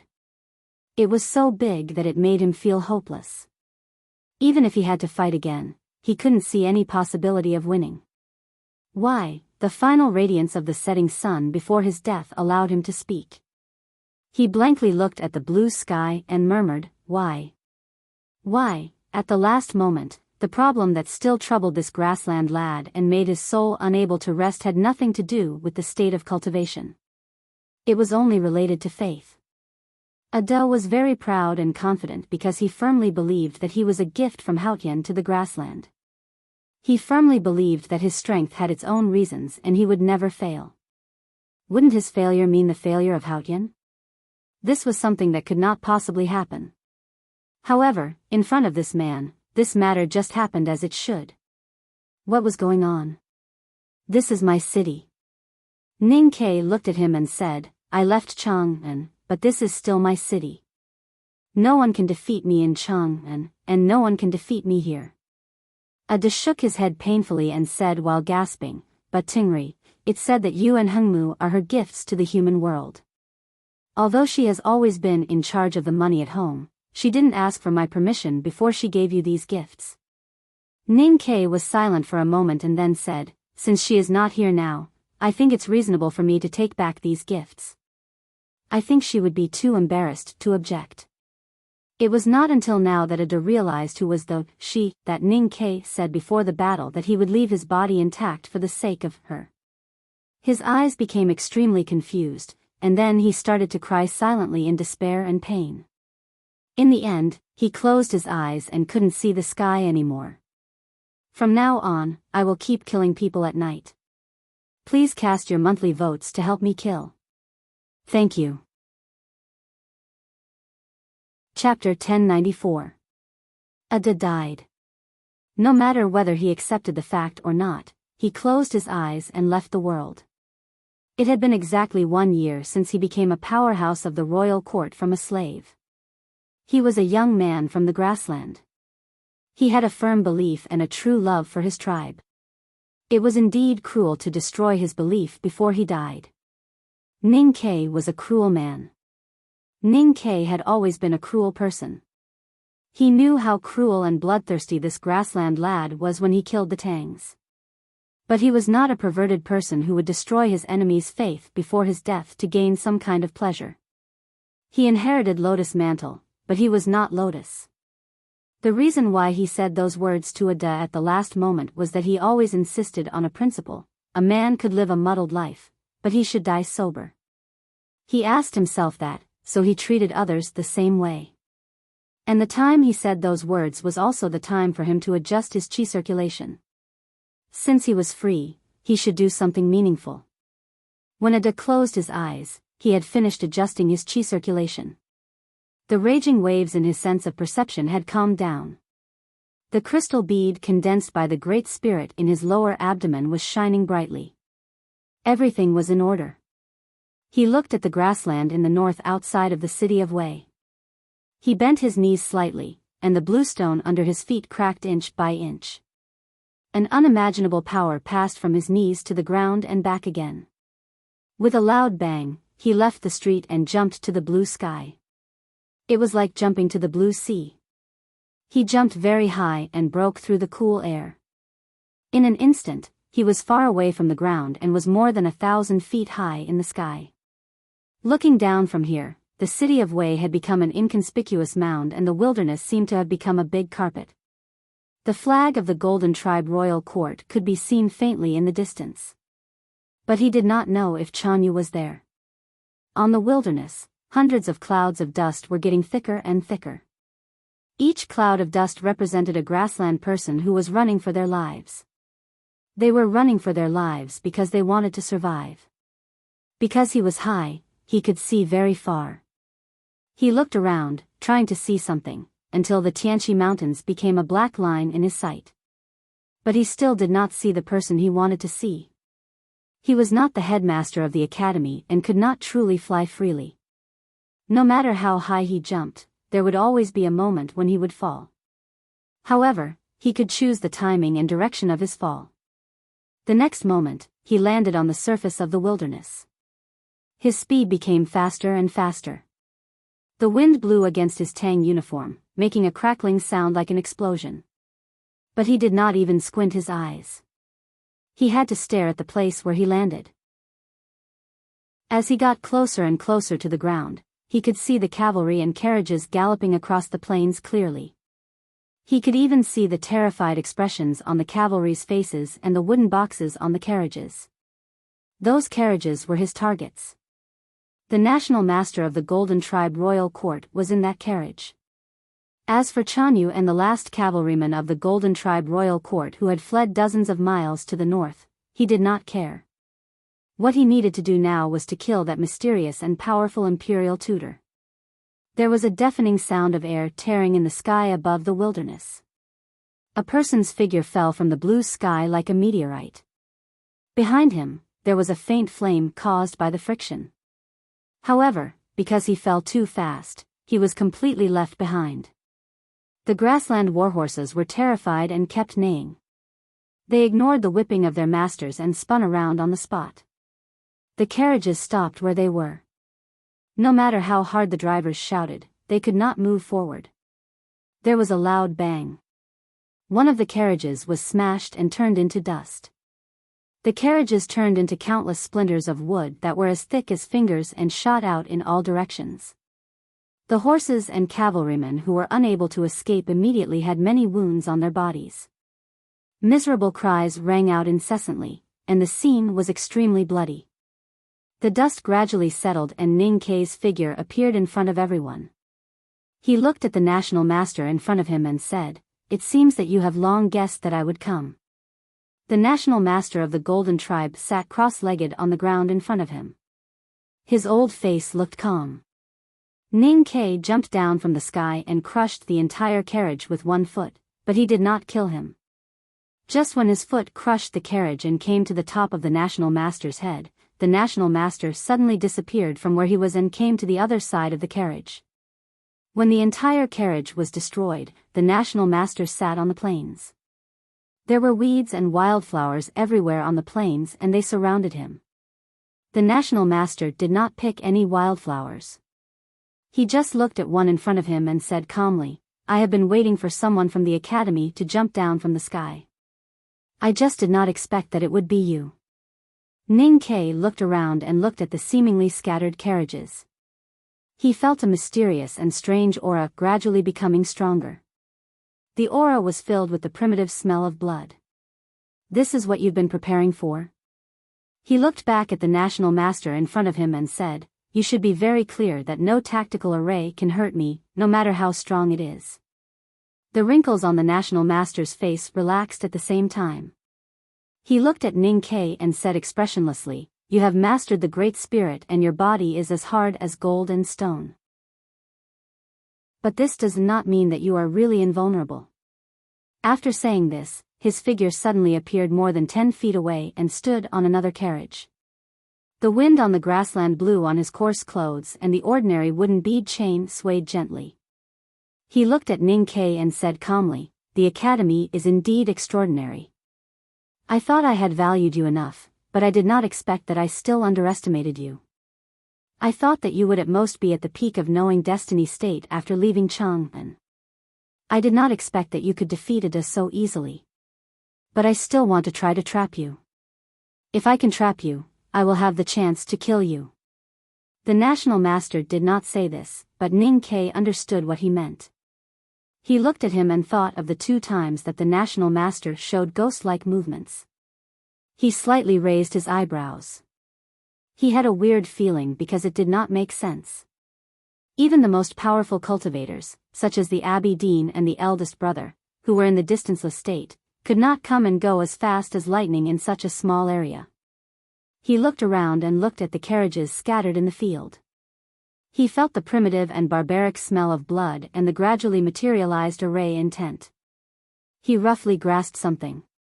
This was the preparation of the National Master of the Golden Tribe. He used himself as bait to lure the enemy into the array.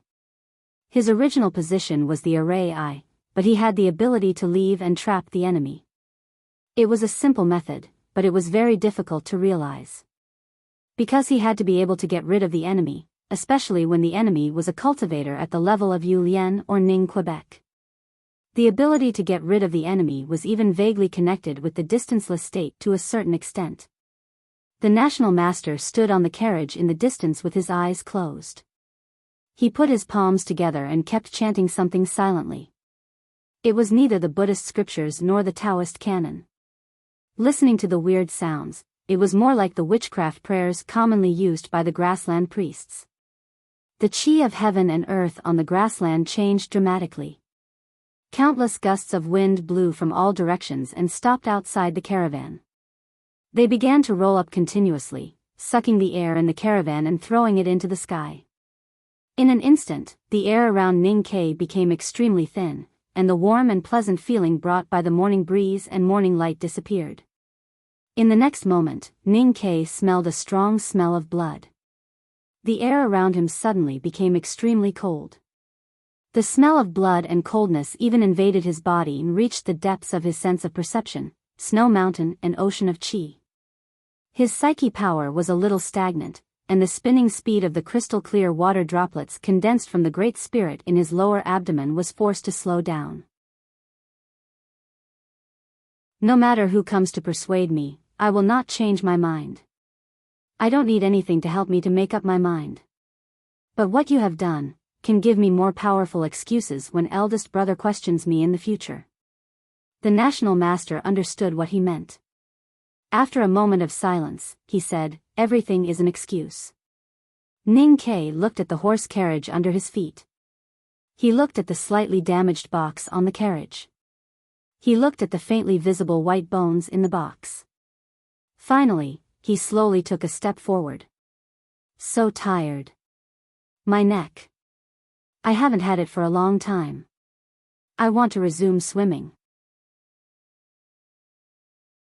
Chapter 1095.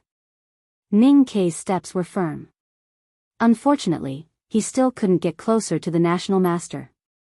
However, he was not disappointed. An attempt was just an attempt. He believed that he would eventually find a way to find the other party in this formation of carriages and then kill him. The national master was silent. The rosary beads between his thumb and index finger started to move by itself, releasing its own aura. The bloody smell in the carriage array suddenly became many times stronger. The smell of blood came from the dead in this field, from the Tang army that had no place to be buried. Ning Kei looked up at him and asked, "You believe in everlasting heaven, but you have done such an evil thing. Don't you worry that you will be punished by the divine kingdom in the future?" The national master said, "The right thing is the right thing. The means are not important." Ning Kei said, "You know the relationship between me and the everlasting heaven that you believe in." The national master looked at him and said seriously, "That's the relationship that you, a mortal, think." Ning Kei said, "I will prove to you that the relationship does exist objectively." As he spoke, he had already taken 3 steps towards the carriage. With every step, the frost on his body would fall off. Originally, the frost was one with his body, unable to fall off. However, at this moment, it fell off, because there were flames that were currently spewing out from his body. His footsteps landed on the grassland, leaving behind footprints as well as several clumps of raging flames. The flames were extremely clear, sacred and solemn. They were as white as the snow lotus blooming on the snow-capped peak of Tianqi Mountain. Although he still couldn't get close to the national master, now, there were several snow lotuses condensed by Haotian's divine light burning in the bloody array, scattering clear light. Those resentful souls that came from the carriages touched the Haotian's divine light. They did not make any painful howls, but were purified into nothingness with a light sizzle. Ning Kei's body was gradually surrounded by Haotian's divine light. Countless resentful souls in the blood-sacrificing array of the national master could no longer get close to his body. Strangely, the snow on his eyebrows did not melt even though his body was burning. Before those resentful souls were purified, there would be a brief moment when they were alive. Ning Kei did not close his eyes, because there were many things that could not be ignored with his eyes closed. He quietly looked at the faces that appeared and then disappeared, and saw several familiar faces. "Go. If you want to go to Haotian's divine kingdom, I will let her take care of you. If the divine kingdom is destroyed one day, Master will be there to take care of you. If you want to go to the abyss of the netherworld to continue fighting, then please wait for me to meet you again." His clothes were fluttering, and his prayer beads were spinning. He looked at Ning Kei and said with pity, "Since it's futile, why do you insist?" Ning Kei said, "All right. I have to admit that you trapped me. What next? If you can't kill me, then what's the difference between this blood sacrifice array and a child's play?" He turned to the imperial advisor on the carriage and said, "You should know very well that if you trap me to death, then I'll trap you to death. As long as you stay here, you will definitely die." He was right. For the academy, the only person that the Golden Palace needed to seriously deal with was the unfathomable imperial advisor. If he could not leave because he wanted to trap Ning Kei, then when the main force of the Tang army arrived, Su Qi appeared, or even that person himself, the imperial advisor would definitely lose. Strangely, the imperial advisor still looked calm, and was not affected by Ning Kei's words. It seemed that he had absolute confidence that the academy would not do anything to him. Perhaps it was because he thought that he could kill Ning Quebec.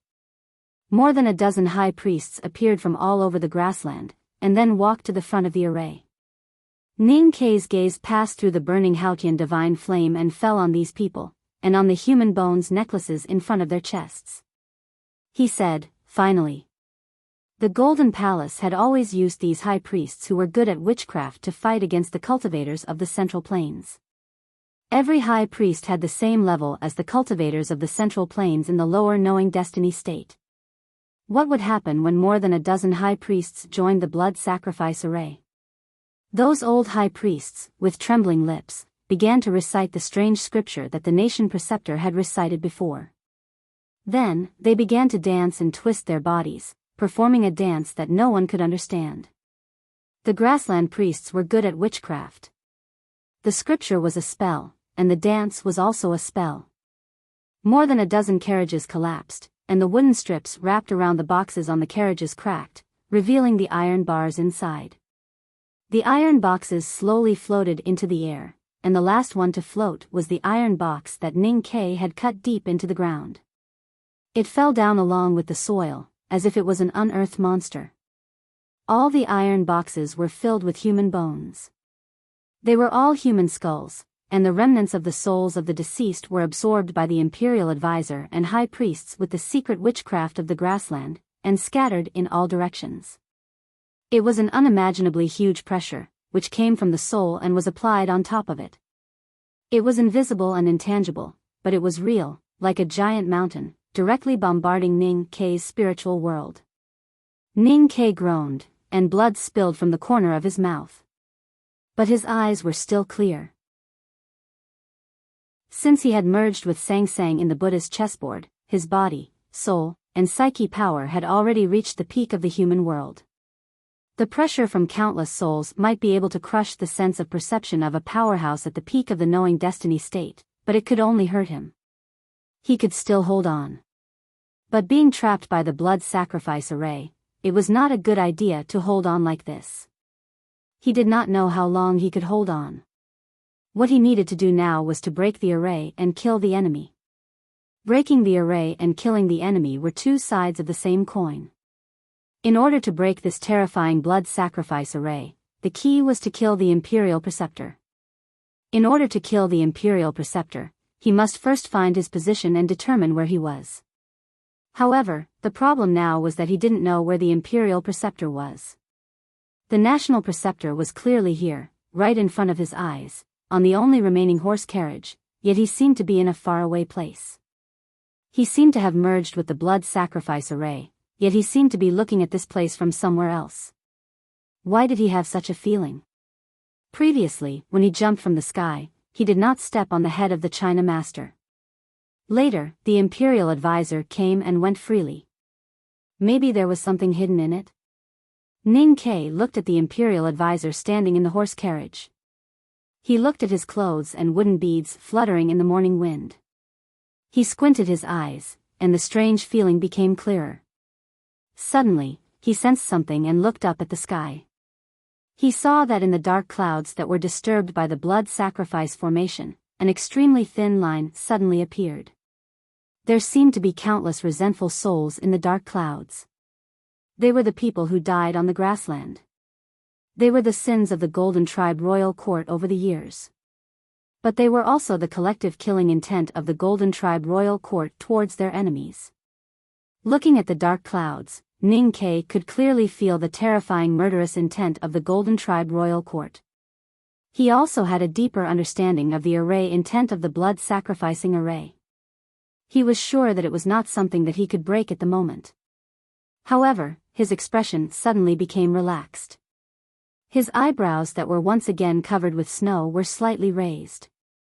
He seemed to be smiling. "You are indeed an amazing person." He looked back at the sky and looked at the Imperial Advisor not far away. He said calmly, "I admit that you have the ability to trap me. But, it is not enough. Because you know that I have never been the only one in the academy." The Imperial Advisor slowly put his palms together like an old monk. His eyes were wide open like a barbaric wizard. He recited a hymn like a Taoist who had been meditating in the deep mountains for many years. He said, "Then when will they arrive?" Such a change in appearance and temperament was indeed extraordinary. However, Ning Kai had seen Master Lotus 32 changes in appearance many years ago at the front gate of the Devil's Doctrine. How could he be afraid? He said as if he was chatting with the Imperial Advisor, "Tang has something to do today. Then it is the headmaster who will come today." The Imperial Advisor's expression did not change. He said calmly, "In fact, she is the one I have been waiting for all these years. I really hope that she will not be absent today." It was still a casual conversation. But during the conversation, both of them had strong confidence. Ning Kei's confidence was in the academy, himself and his senior sister. The imperial advisor's confidence was in the tribe. This blood sacrifice array was not the imperial advisor's array, but the array of the entire Golden Tribe royal court. It was a whole tribe, a tribe with millions of people, a tribe with thousands of years of heritage and its own unique culture. This tribe had become an array today. Even if Yu Lian came, how could she break it? The imperial advisor was telling the truth. He had been waiting for Yu Lian for many years. He was waiting for Yu Lian to appear and then kill her. At this moment, Ning Kei said something. Do you think that if you trap me in the array, I can't come to you and she can't? Hearing this, the imperial advisor could no longer be as calm as before. He suddenly felt that it was not he who had been waiting for her all these years, but she who had been waiting for him. There was a barren desert in the northwest of the city of Wei. In the middle of the desert, there was a tiny oasis. The oasis would appear and disappear according to the weather. It appeared less and disappeared more often than not. Neither the Golden Tribe royal court nor the border army of the Tang Empire knew of its existence. To the south of the oasis was Kaiping Market. At this moment, the northern battlefront army led by Situilan was engaged in a bloody battle with the remaining army of the Golden Tribe royal court. No one would come here. As for Chanyu and thousands of Duoer cavalry who escaped from the city of Wei, they went straight to the depths of the grassland. They went all the way north and could not pass by the oasis. Logically speaking, there should be no one here. But today, someone suddenly came to the oasis. A grassland cavalryman was leading a warhorse and resting by the only river in the oasis. The horse was an ordinary warhorse and the cavalryman seemed to be an ordinary cavalryman, wearing clothes stained with blood. He looked to the east dozens of miles away, feeling the change of the chi of heaven and earth there, and smiled. Dozens of miles away to the east was the location of the blood sacrifice array in the north of the city of Wei. The cavalryman lowered his head and washed his face. Then he held a handful of water to moisten his throat. The calm stream water reflected his face. It was a young and handsome face. The beard on his cheeks hadn't been trimmed for many days, growing messily like weeds. He looked extremely rough and forthright. Suddenly, his movements became stiff. In the stream, his face was still calm, but there was a wildfire burning deep in his eyes.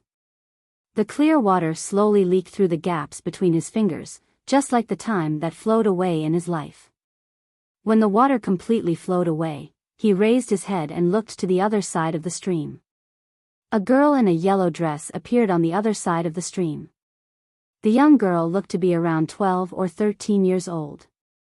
Her appearance was tender and beautiful, and her two black ponytails swayed lightly behind her. She looked extremely cute, but her expression was cold to the extreme. I heard that you are waiting for me. The girl in the yellow dress looked at the grassland cavalryman and said. Actually, I have always thought that Yu Lian is very handsome. It's a pity that she is not the protagonist. No matter if she is the protagonist or the heroine, I will try to write a similar character in my next book.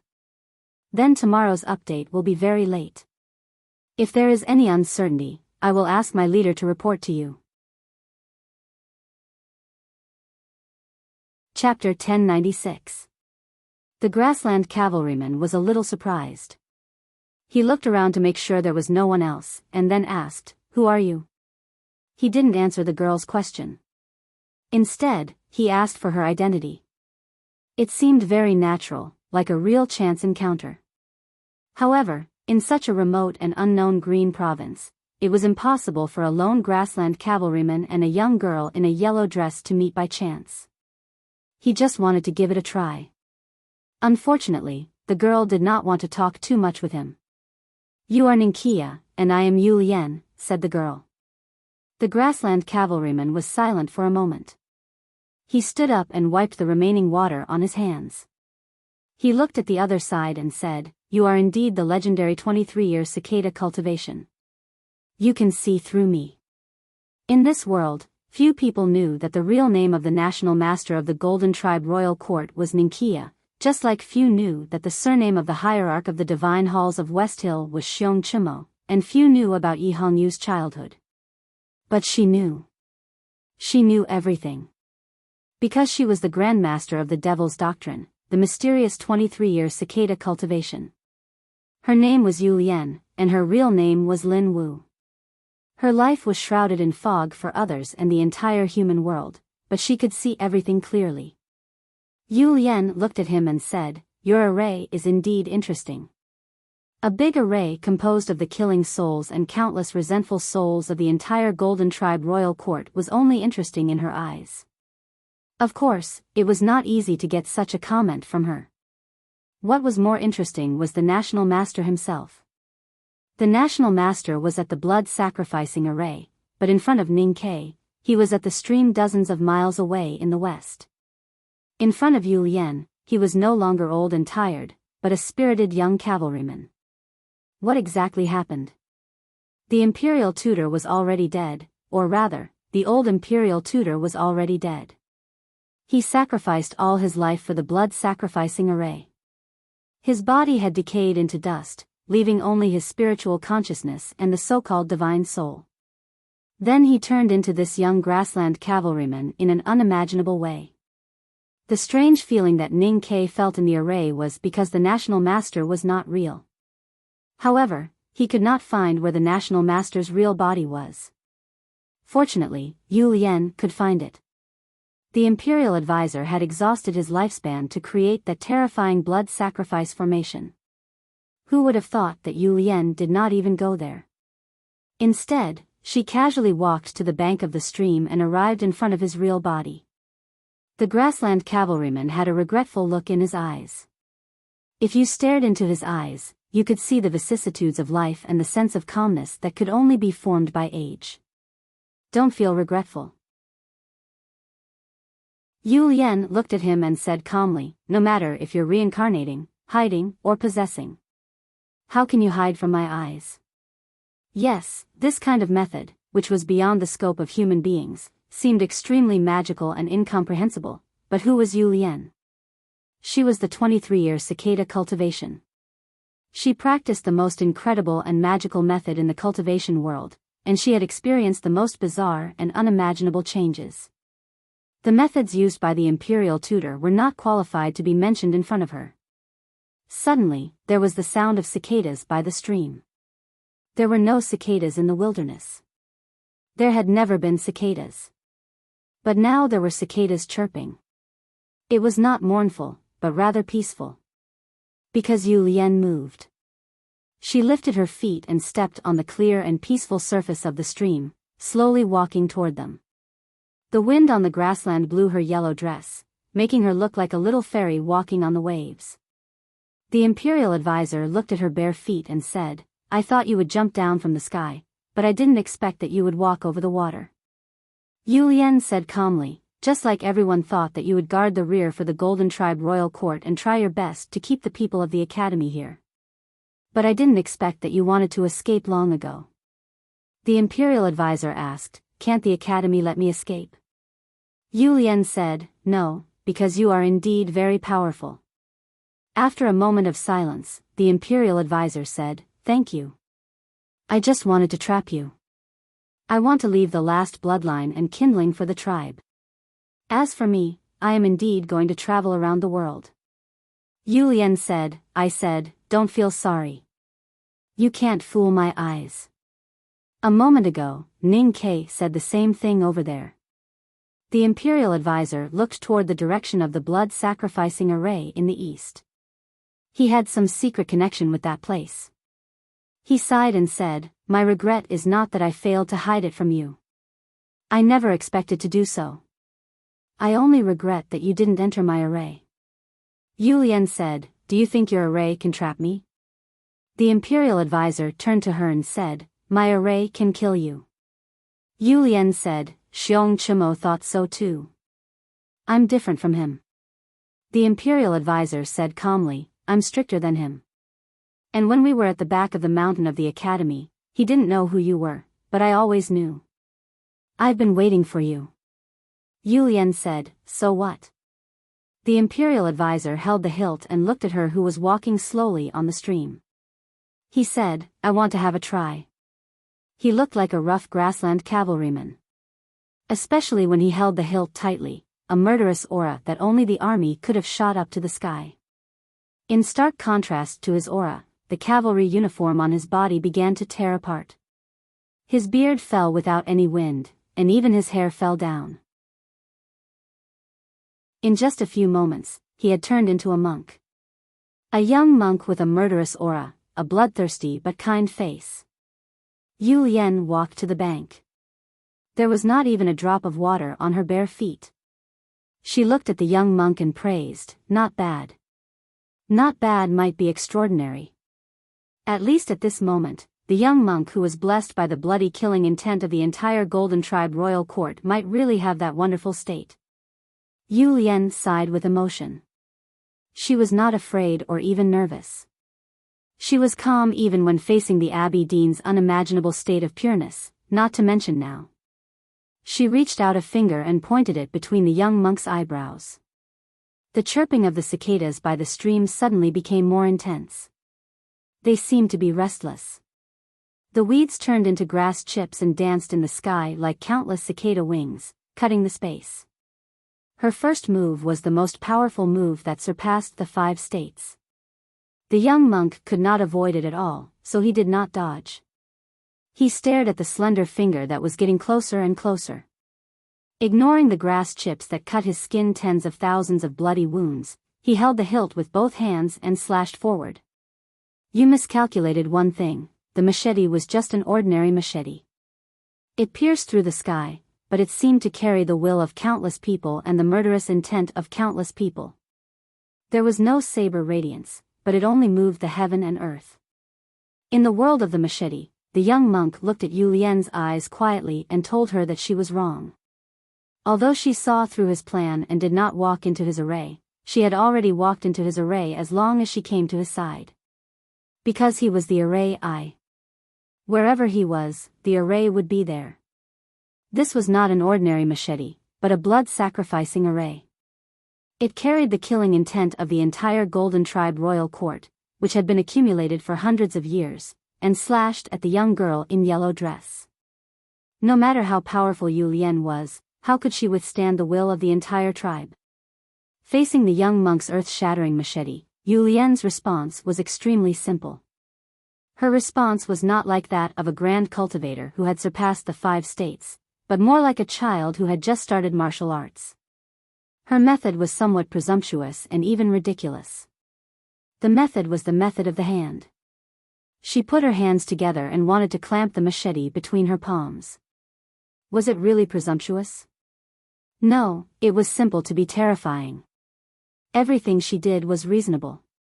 Therefore, the machete that carried the killing intent of the entire Golden Tribe royal court was clamped between her hands. Her hands were small and tender, but the machete could not move an inch further.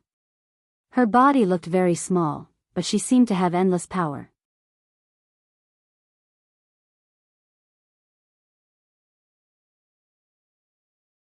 Chapter 1097. He did not hold back this time. All the great spirit in his body turned into Haotian's divine light and gushed out along with the momentum of the blade. What was more terrifying was that there was also a killing soul in the blade. That was the killing soul of the border army of the Tang Empire. He started cultivating it at Shubi Lake and it was only perfected after the massacre in the city of Wei. The dark blade fell on the head of the National Master this time. This time, the National Master could no longer move his body like a ghost. Because his body was fixed by Yu Lian at the stream. The National Master put his palms together and clamped Ning Kei's blade. Ning Kei lowered his head and continued to move forward in silence. The National Master's face suddenly turned extremely pale. The wooden prayer beads hanging around his neck broke one by one at a speed visible to the naked eye.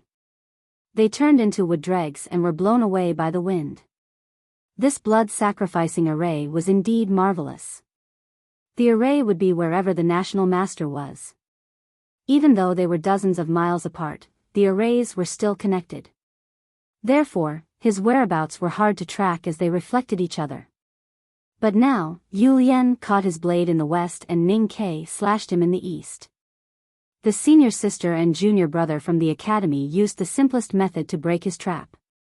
Both sides were breaking the array. Which side should the national master defend? Defend both sides? Even if he had the killing soul of the entire Golden Tribe royal court, how could he defeat the attack from two powerful people like Yu Lian and Ning Ke? As the wooden prayer beads broke faster and faster, the national master's face became paler and paler. He felt that the power in Ning Ke's iron blade was endless and he did not know how long he could hold on. The young monk's face also became more and more pale by the dried-up stream in the west. He felt that the power coming from the blade was endless and he did not know how long Yu Lian could hold on. The young monk screamed in anger and pain.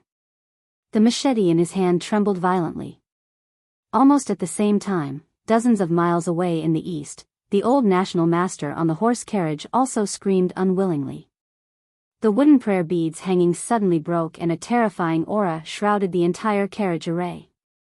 The dozen or so high priests around the formation suddenly turned into a dozen or so blossoms of blood. Without any warning, a dozen or so high-level high priests died just like that. Moreover, he had died such a miserable death. The blood was like a fountain, spraying toward the array of carriages from all directions. Ning Ke did not know what was hidden in the blood, but he felt a little uneasy. Swoosh, swoosh, swoosh, swoosh. A bloody rainstorm fell from the sky. All the blood of the 13 high priests was sucked out by the blood-sacrificing formation and finally sprinkled on the iron boxes in the air. Some of the blood seeped into the white skulls, and some fell on the ground, wetting the weeds and making them look like bloody dew. Ning Ke let out a muffled groan, and the crystal water droplet in his body suddenly burst open. Vast amounts of great spirit poured into his limbs, and then turned into Haotian's divine light, spreading out through countless pores. In an instant, his body began to burn, turning him into a flaming man. The blood rain that fell from the sky made sizzling sounds after falling into the flames. There were also faint ear-piercing screams and cries of pain, and there was even a faint burnt smell. Not a single drop of the high priest's blood fell on Ning Quebec. But he could not relax, because the national master in front of the blade suddenly became much stronger. The wrinkles on his face were flattening at a speed visible to the naked eye, and he looked 10 years younger in an instant.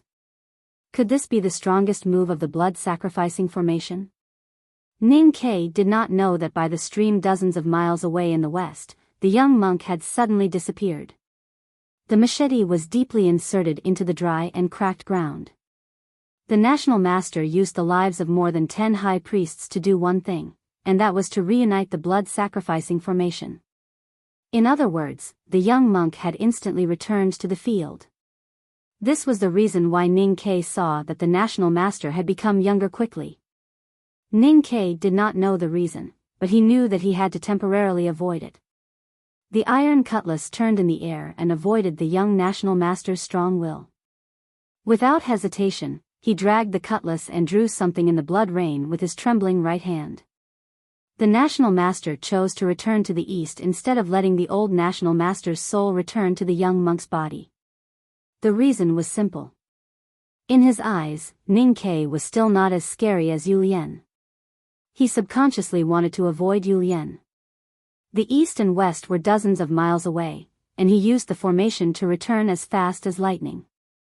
He believed that he would have enough time to kill Ning Ke before Yu Lian arrived, and then he could focus on dealing with Yu Lian. The young national master left the horse carriage, and with the flow of the chi of heaven and earth, he flew towards Ning Quebec. The lightness, the freedom. He was indeed a powerhouse from the grassland. His familiarity with the heaven and earth was far beyond the cultivators from the Central Plains, and Ning Ke could not compare. Ning Ke held the cutlass horizontally and flew backwards, but his speed was not as fast as the national master. But he was not afraid. He stared at the national master's eyes silently, and his wrist turned again. There was a soft sound. The young national master's face turned pale again, and there was a clear blood mark between his fingers. That was the talisman of two that Ning Ke wrote under the cover of the divine light. If the national master did not have the entire blood-sacrificing formation, his entire arm would have been broken. The national master was expressionless, and he flew forward again. Dozens of miles. The stream was only dozens of miles away, and Yu Lian would arrive in a moment. He had to be faster. However, it was a pity that he still underestimated Yu Lian's speed. In the sky full of dark clouds, a shrill howl suddenly sounded. A clear thin line cut through the entire layer of clouds, drawing from the west to the east, and ending at the battlefield full of flames. There was a loud bang. Yu Lian jumped down from the sky. This time, she did not walk over from the water, but really jumped down from the gray sky. The national master could not avoid it like how he dealt with Ning Ke previously, and could only take it head-on. It was as if a hammer had smashed on a giant bell. The entire grassland seemed to have heard the loud bang. In the broken carriage, between the iron boxes that were suspended in the air, there were strong qi flying everywhere, and there was blood everywhere. After a long time, the blood fog gradually disappeared, and the bell gradually quieted down.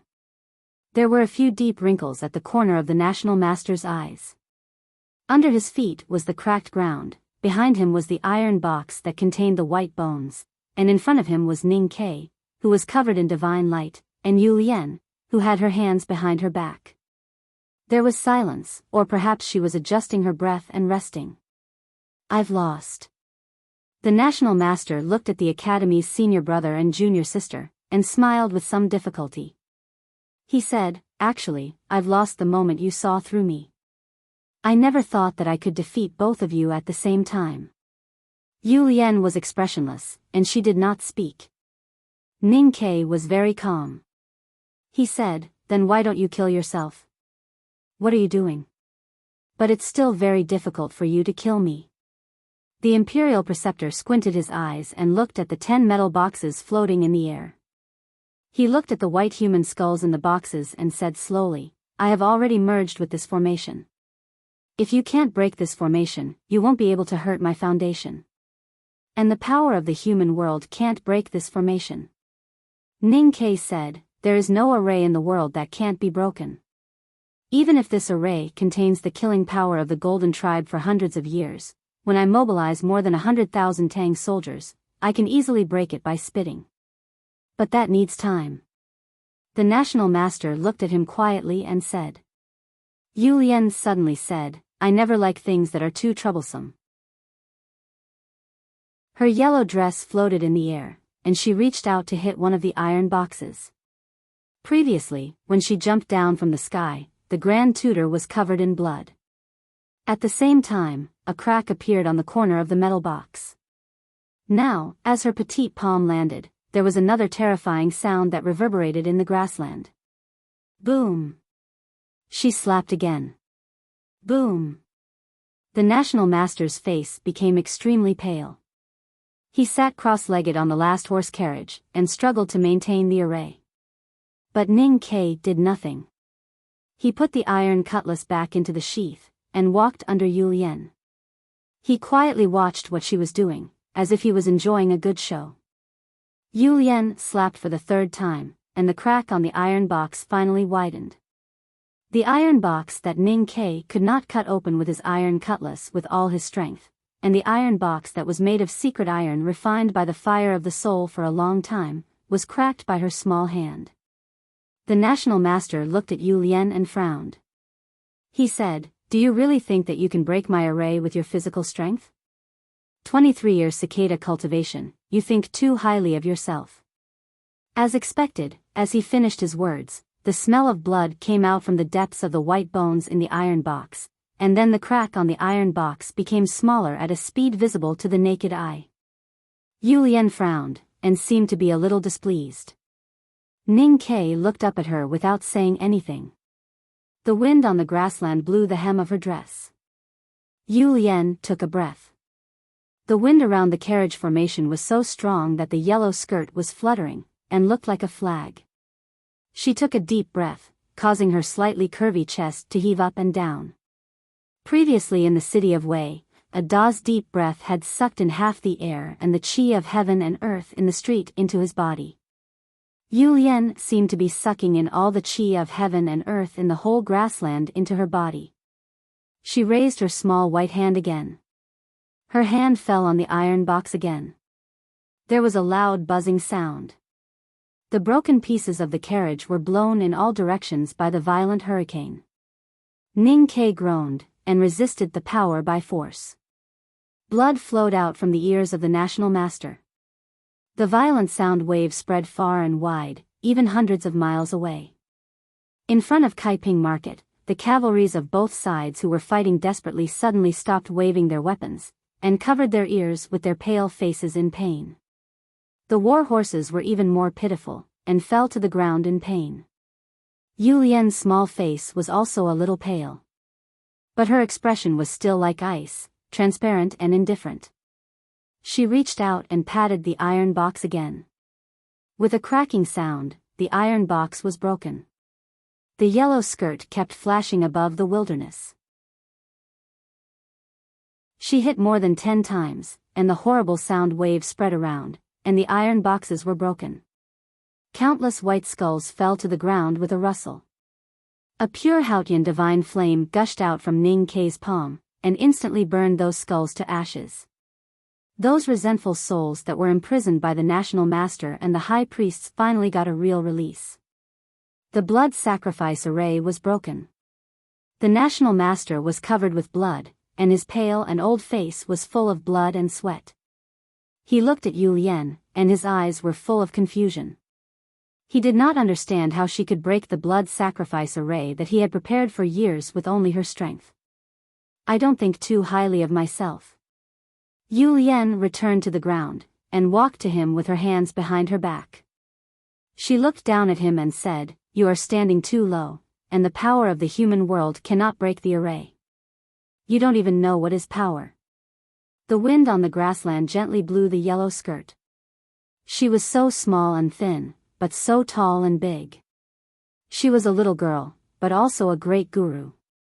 The national master used the power of the whole clan to make the blood sacrifice array, and he even used the secret method of witchcraft to incarnate. But all of these were meaningless in front of her. No matter how magical witchcraft, Buddhist Dharma or Taoist canon was, it was no match for her power. She was the grandmaster of the devil's doctrine, famous for her mystery.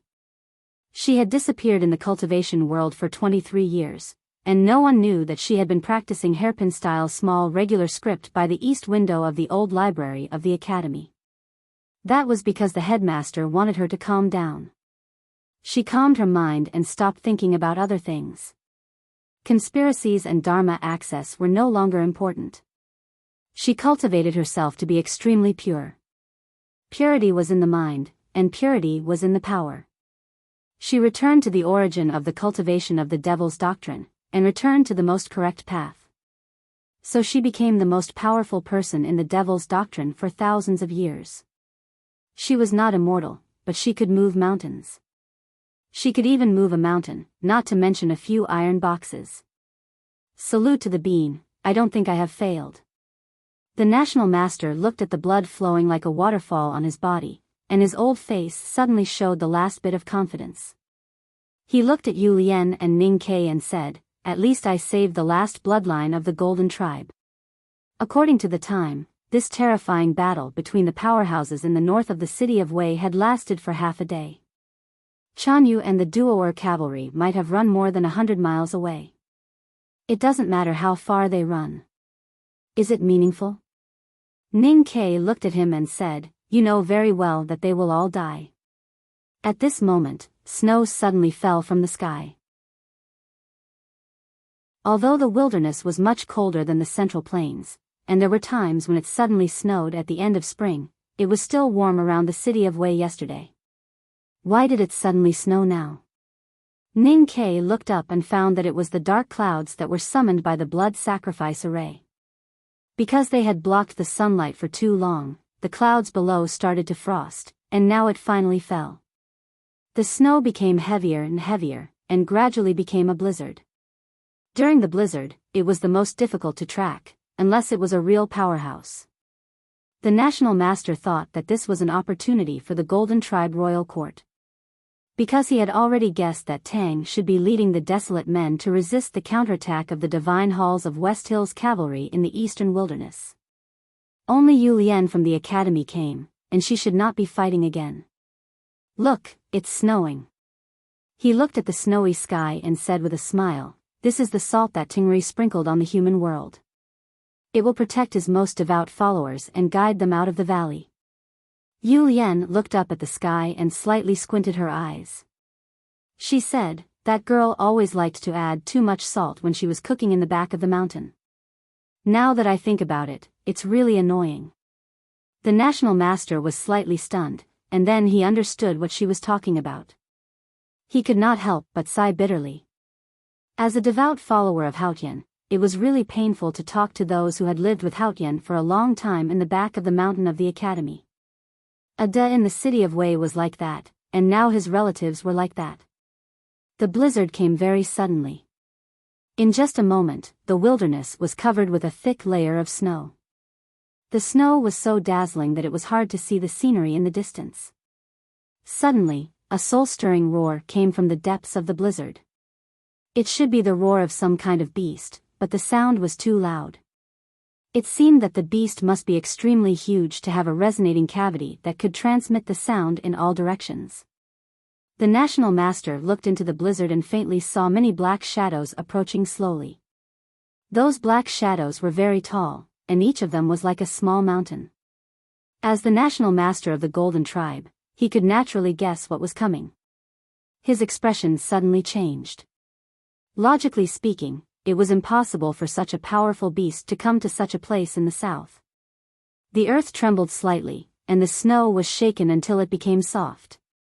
Those hill-like black shadows slowly walked into the blizzard and came to the front of the three of them. It was a pack of snow wolves that appeared in the north of the city of Wei. A pack of snowfield dire wolves. Hundreds of snowfield dire wolves the size of small hills stood silently in the wasteland, like a snowy river. Compared to the time when they were forced to go to the south, the current snowfield dire wolves were obviously different. They were no longer thin and tired. Their once protruding shoulder blades were now covered by strong muscles and snow-white fur. It was all thanks to the guidance of the eldest brother that they could obtain a stable source of food in the wilderness that was close to the human settlements in the south. The National Master was a little confused. He did not understand why these terrifying and powerful creatures would appear here.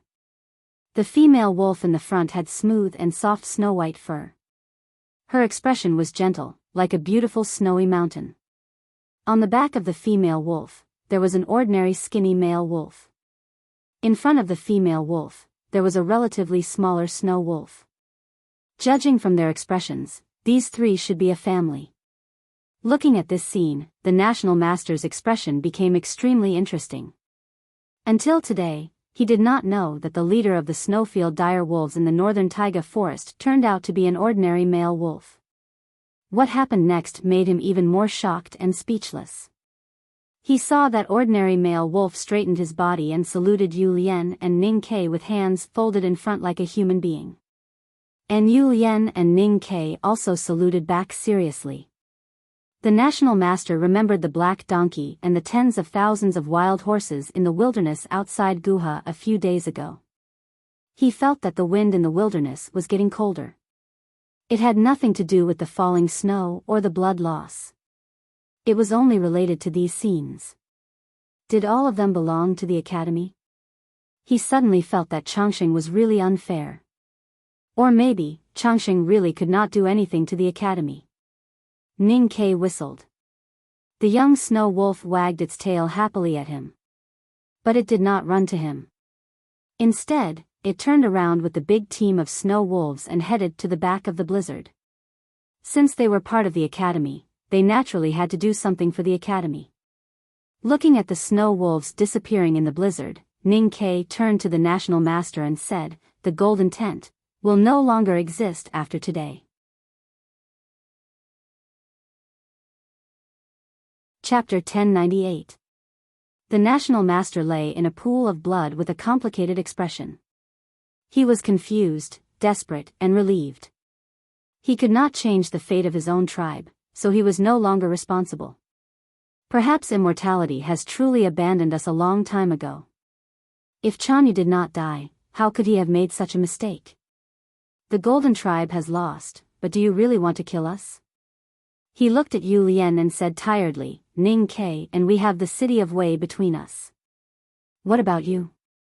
The hatred between the tribe and the desolate man was 1,000 years ago. Yu Lian did not say anything. The national master panted and said, don't forget that you desolate man used to enslave us for countless years. I don't think we owe you anything. You have no reason to do this. We want this grassland. We can give it to you. You can't afford it. We want it, the wolves want it, youngest uncle's donkey and his horse want it, and the millions of slaves that Jun Mo will bring out from the underground. There are too many people who want it. Yu Lian put her hands behind her back and looked at the grassland in the wind and snow. She thought of the desolate man's thousands of years of wandering. She said slowly without any extra emotion on her face. What about us? The national master was agitated and said angrily, the Abbey Dean wants Haotian Taoism to perish, but do we not have the right to live? Do we have to die? Yu Lian looked back at him as if she was puzzled by his question. She raised her eyebrows and said, of course you have the right to live. Everyone is born equal.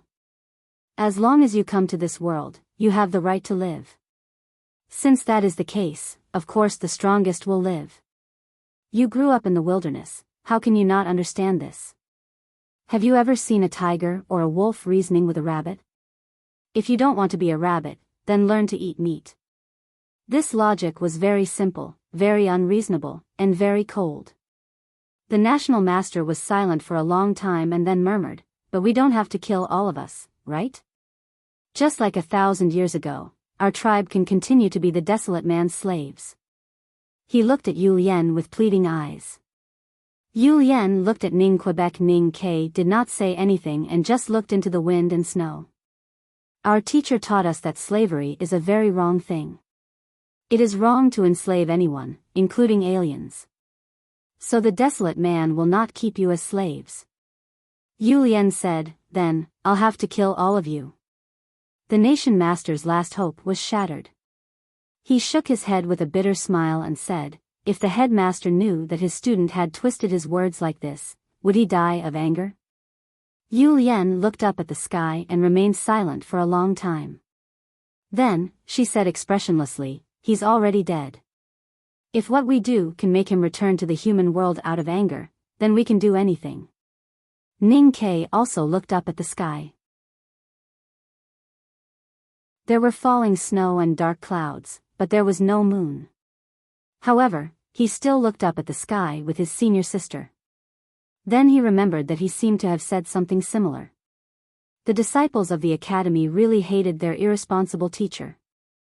Hate was not accurate, it should be said that they were annoyed, not annoyed, but annoyed. Ning Ke and Yu Lian were the most annoyed. All these years, Jun Mo had been fighting against the Buddhism sect in the western wilderness, and eldest brother had not been involved in the affairs of the academy. In fact, Yu Lian and Ning Ke had been handling the affairs of the academy. This was definitely not what the enemies of the academy wanted to see. The spring breeze blew, and the smell of blood gradually dissipated. The stream dozens of miles away in the west had already dried up, and the little oasis had also disappeared with the wind.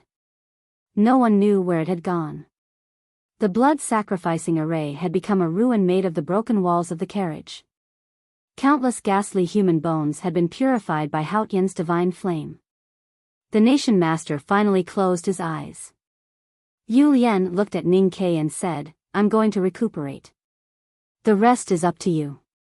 In the previous battle, she had fought against the killing souls of the entire Golden Tribe royal court alone. Although she had Ning Ke's help, she still suffered an unimaginable impact. Even if she won, she had paid a great price. Ning Ke thought of the most troublesome part of the plan and said, I'll wait for you at Peach Mountain. Yu Lian turned around and walked into the depths of the grassland. Suddenly, she thought of something and stopped. She asked, "When I was floating in the air, did you keep looking up at my skirt?" Ning Ke answered with a smile, "Senior sister, you did a good job." Yu Lian did not bother to answer him. She shook her body and disappeared into the depths of the grassland. Ning Ke shook his head and put his iron cutlass back into the sheath. Hearing the dense hoofbeats behind him, he turned around and saw the smoke and dust around the city of Wei. Su Qi led the cavalrymen of the Northern Battlefront Army to kill all the grassland cavalrymen who were left behind to intercept them. They had started to chase the fleeing Golden Tribe royal court.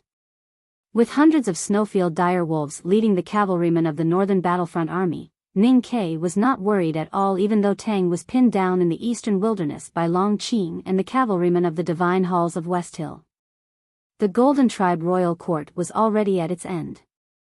The smoke and dust were flying in the wilderness to the north of the city of Wei. The hoofbeats were resounding. Thousands of cavalrymen of the Tang Empire chased deep into the grassland to bury Chanyu. Ning Ke watched the scene quietly until the wilderness became quiet again. Then he turned around and walked toward the city of Wei. The snow had stopped and the dark clouds were gradually dispersing. The spring sunshine on the grassland was very bright. The old yellow city actually had a fresh smell. Maybe it was because of the hundreds of weeds growing in the mud wall in front of the city gate. Those stubborn weeds were the biggest enemy of the rammed mud wall. It was strange that no matter what was mixed in the mud, no matter how hard it was hammered, those weeds could not be stopped from taking root and sprouting again. Ning Ke remembered clearly that when he was in the city of Wei, all the soldiers and civilians in the city would go around to remove weeds under the leadership of General Ma to prevent the city wall from being damaged. The city of Wei had been in the hands of the grassland barbarians these years. They did not care about the city wall being damaged. After a few years, those weeds came back to life, as if they were laughing at the futile work of the Tangs. The blood in the city had been gradually absorbed by the yellow sand. The grassland barbarians' corpses and collapsed buildings were everywhere. The Tang army in charge of logistics was cleaning the battlefield. No one noticed Ning Quebec. He walked through the old city and looked at the familiar streets and buildings. He thought of the familiar people and things. It was as if he could still smell the smell of wine and roasted chicken. He did not enter the tavern, nor did he enter General Ma's house. He did not enter any other place because he knew that those places had long since been deserted. The small courtyard beside the stream in the remote part of the city was still there. It was his and Sung Sung's small courtyard. There was a hunting knife sticking out of the wall of the small courtyard. It was the one he did not take away. He looked at the hunting knife and was silent for a while. Then he pushed the door and walked into the room. Looking at the bedding left by the grassland barbarians, he frowned in disgust and threw all those things on the ground in the courtyard, ready to burn them later. He found the bamboo chair and moved it to the field. He lay down and closed his eyes. The bright sunlight stung his eyes through his eyelids.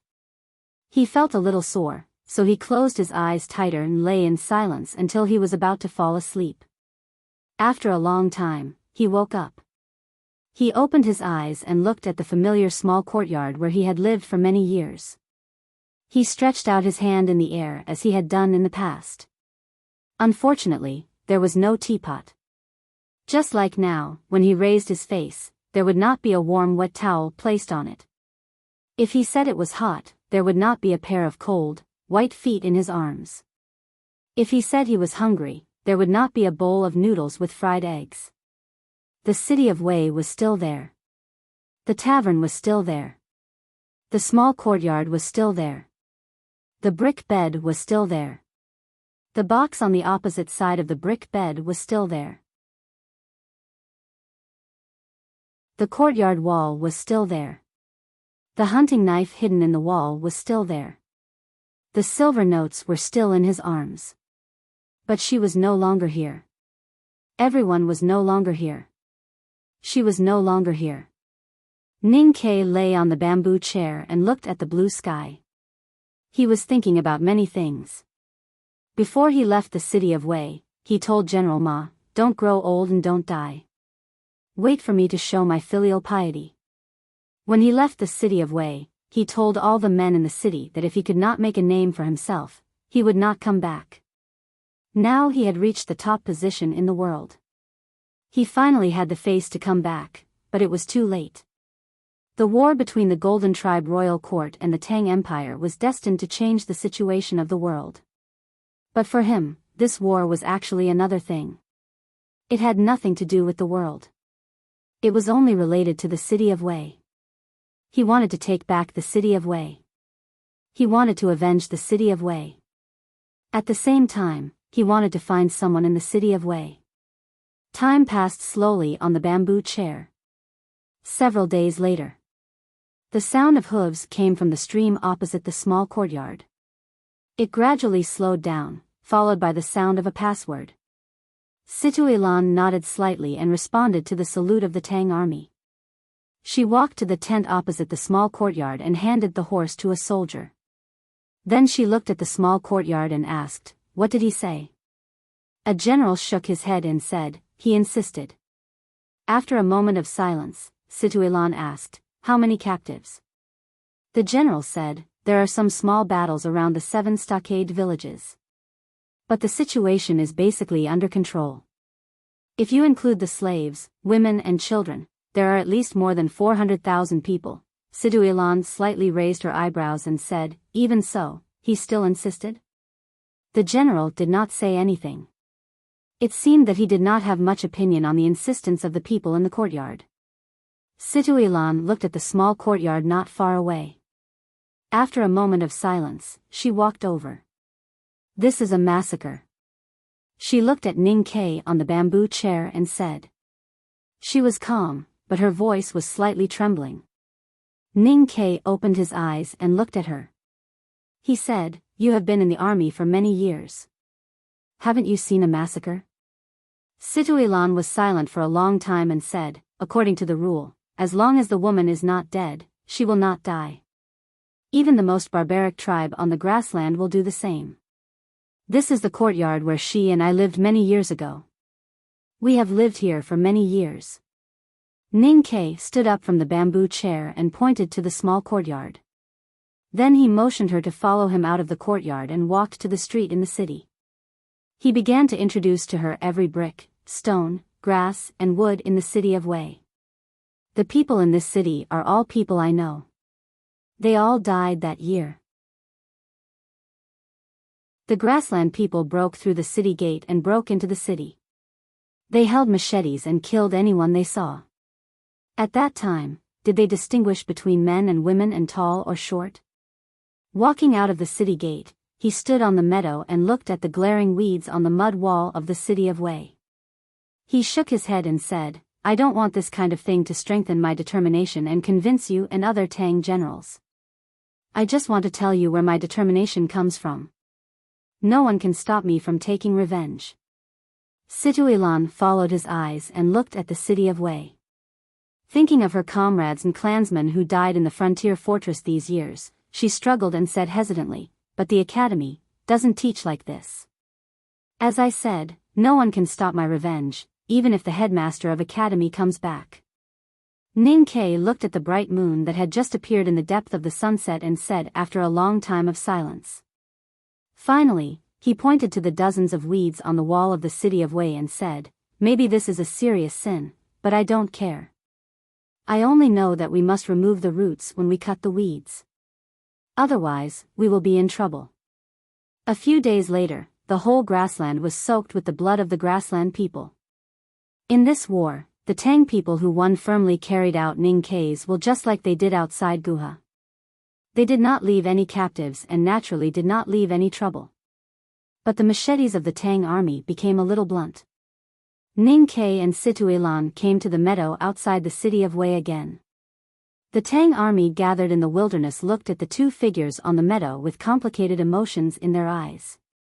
Those emotions were fanatical worship, but also cold awe. As a fierce army, the tens of thousands of cavalrymen outside the city of Wei had killed many people. They had also seen the horrible scene of the so-called massacre on the grassland. But they had never seen people kill like this. The whole grassland seemed to be watered by blood. There was a pungent smell of blood everywhere. The mosquitoes and flies smelled the smell and made a numbing buzzing sound. If not for the tactical array master, the Tang army would not be able to stay here.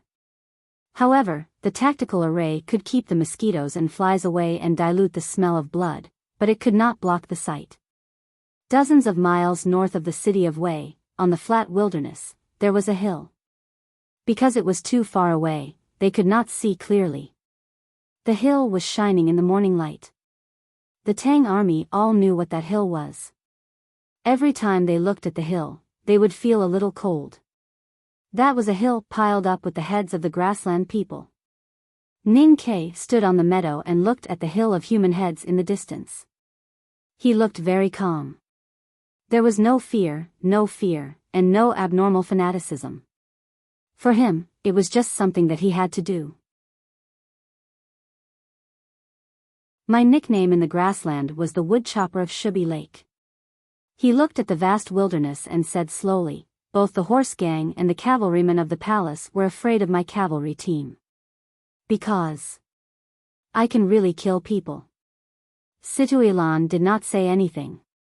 These days, she was a little numb. Ning Kai continued, when I was in Chang'an, I told others that the world did not have many opportunities to see me kill people in the past, but there will be many opportunities in the future. Situilan looked at his profile and said, I hope there will never be such an opportunity in the future. Ning Kai thought for a while and said, I hope so too.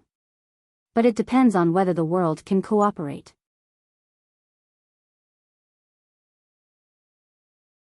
Chapter 1099.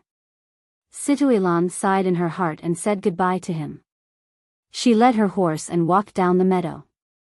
The battle in the 7 stockade villages had ended and the cleanup of the battlefield was basically completed.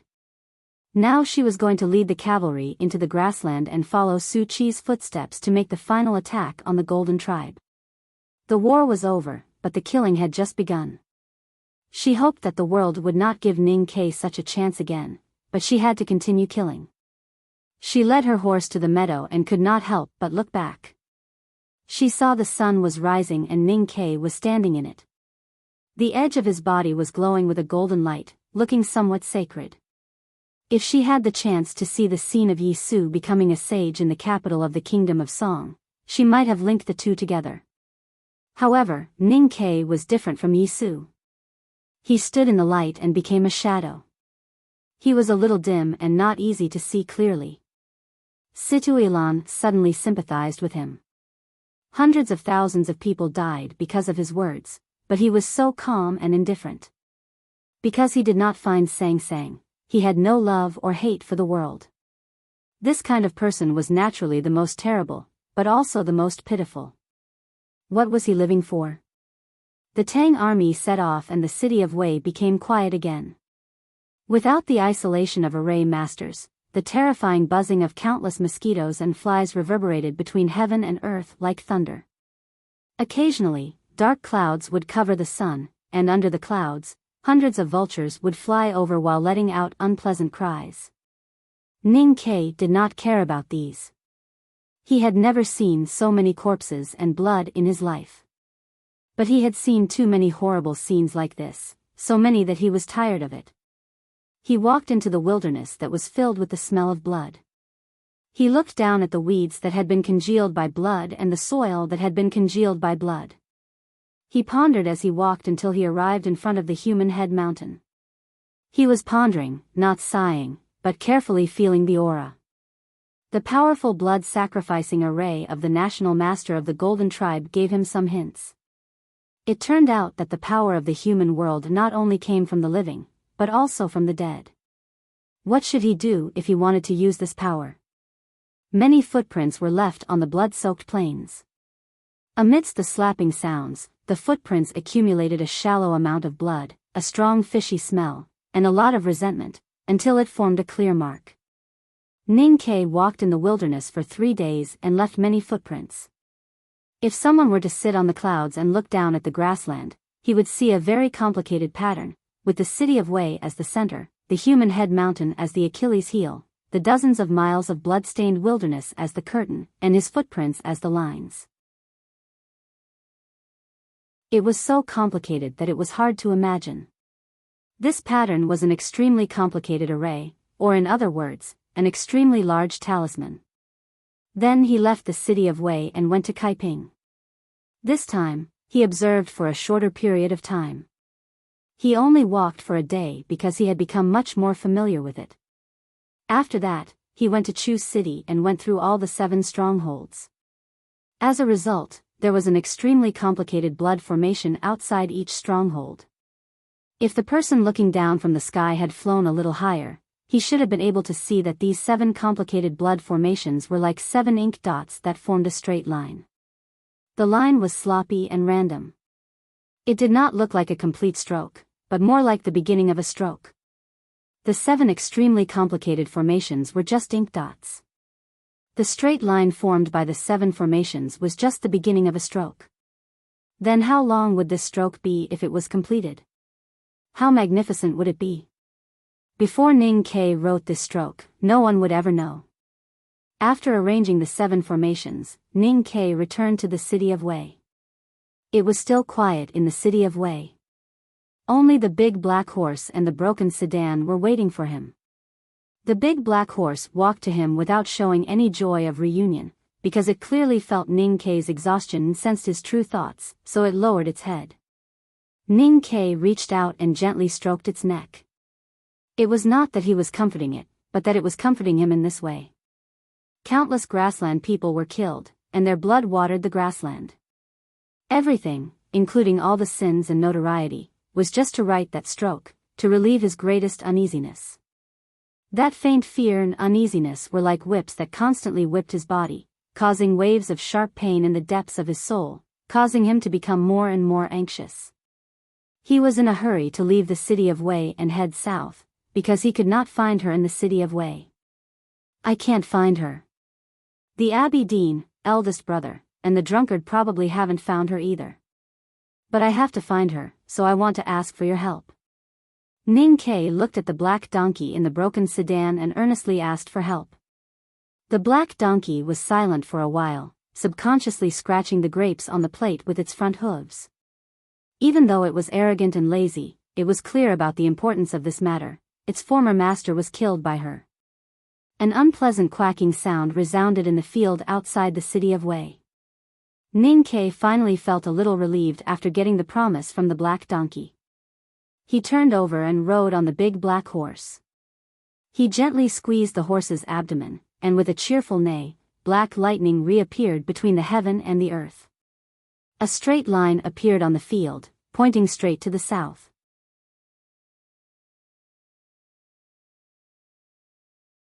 Today, the county magistrate concluded the case with unimaginable efficiency. More than 10 followers of the new stream were escorted to the only Taoist temple in the county. In front of all the people in the county, they were put on the fire execution platform and burned into charred corpses in a moment. There was some fear in people's eyes, or no sympathy, but fear and anger.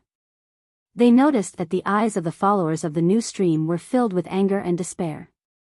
They opened their mouths in the fire but could not say a word. Many people knew the relationship between the maidservant and the county magistrate. And the uncle of the county magistrate's wife was a divine priest in the Taoist temple. The wife was very jealous. In a fishing village by the East Sea, for the same ridiculous reason, more than 20 followers of the new stream were tied to death by the men who were loyal to the patriarch and the deacons sent by the divine priest of the state city. Then they were tied with heavy stones. With a terrifying splash, the followers of the new stream were thrown into the sea and turned into pitiful souls. In front of a dilapidated Taoist temple in a small town, the divine priest, who was pushed against the wall by the crowd the day before yesterday and injured his forehead, looked at the angry people. His pale face was full of murderous intent, and his eyes were full of vicious flames. He shouted sternly, "Whoever dares not to pay will end up like these people." 7 armored cavalrymen of the divine halls of West Hill stood at the stone steps of the Taoist temple indifferently. They looked down at the angry people who dared not to fight back. In front of their horses, there were more than 10 dead bodies lying in a pool of blood. Qinghe Prefecture seemed to be much more peaceful compared to those places that were full of bloodshed. There were many people here, especially the young people who were loyal to the late Tang Empire. The new stream was secretly spreading. But at least it seemed peaceful on the surface. Maybe it was because Hengmu Liren and his army were here. It did not mean that Hengmu Liren was merciful, nor did it mean that the people of Qinghe Prefecture had lost their courage in front of the allied army of more than 100,000 people. It was because the killings had started earlier and too much blood had been shed. That was why it was peaceful. Many of the tens of thousands of miners in the iron mines by the Fuchin River were killed. Many of the followers of the new stream in the city of Yangzhou and the suburbs were also killed. All in all, Hengmu Liren killed a lot of people. There were many green trees on both sides of the straight road leading to the north outside of Yangzhou. It should have been lush and green in late spring and early summer. But it was not. Almost every tree had a dead body of a rebel hanging on it. The rotten smell made the green leaves fall one by one. It was a horrible scene. The two banks of the Fuchin River were also shrouded in terror. Corpses hung from the beautiful bridges. Fresh blood and indescribable fluids flowed down from those stiff feet and into the river and creek. The once incomparably clear water that had nourished the people of Qing River for countless years had already turned the color of blood and was extremely pungent. The beautiful and tranquil Qinghe Prefecture had become like this. The once bustling Yangzhou city was now filled with dead silence and depressing silence. Those nobles who could not forget their homeland from 1,000 years ago and wanted to leave the Tang Empire, would they regret their decision when they saw the current scene? Even if they did, there was nothing they could do. Qinghe Prefecture had been completely controlled by the cavalrymen of the Divine Halls of West Hill and the army of the South Jin Kingdom. Especially after Hengmu Liren showed his ruthlessness and unimaginable power, nobody dared to betray him. A sacred sedan was moving slowly on the straight street in the city of Yangzhou. It stopped in front of the tranquil lake. Everyone who saw the sedan knelt down to show their reverence for Haotian. In the streets further away, more people closed their doors and windows as fast as they could, for fear of being seen. Hengmu Liren stood calmly in layers of gauze. His childish face was filled with innocence. Even when he saw the dead bodies of the sinners pierced through by the wooden stakes, he remained calm. He did not care about the bloody scene at all. Because he was the one who created it. He thought that since he was the son of Haotian, he had the right to rule the world. Anyone who dared to go against his will should die. The wind blew gently and the gauze swayed slightly. The faint scent of flowers mixed with the faint smell of blood passed through the gauze and reached his nose. He took a deep breath. He looked innocent and intoxicated, so he looked cruel. Maybe it was because of the chilly wind, or because he took a deep breath, he suddenly coughed. His pale face flushed and he seemed to be in pain. Have a good day at work tomorrow.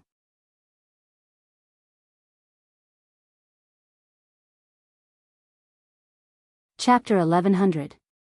Hengmu Liren raised his eyebrows. He thought of something and was no longer as calm and joyful as before. His face was distorted and he was extremely angry, especially when he looked down. The divine robe he wore was very loose, and he could easily see his own chest when he lowered his head. Even though he was the son of Haotian, he was still a mortal in the human world. That was why he had 2 breasts on his chest. But now he seemed to have another one, a black chest piece. This black chest piece, deeply embedded in his flesh, made him feel very disgusted.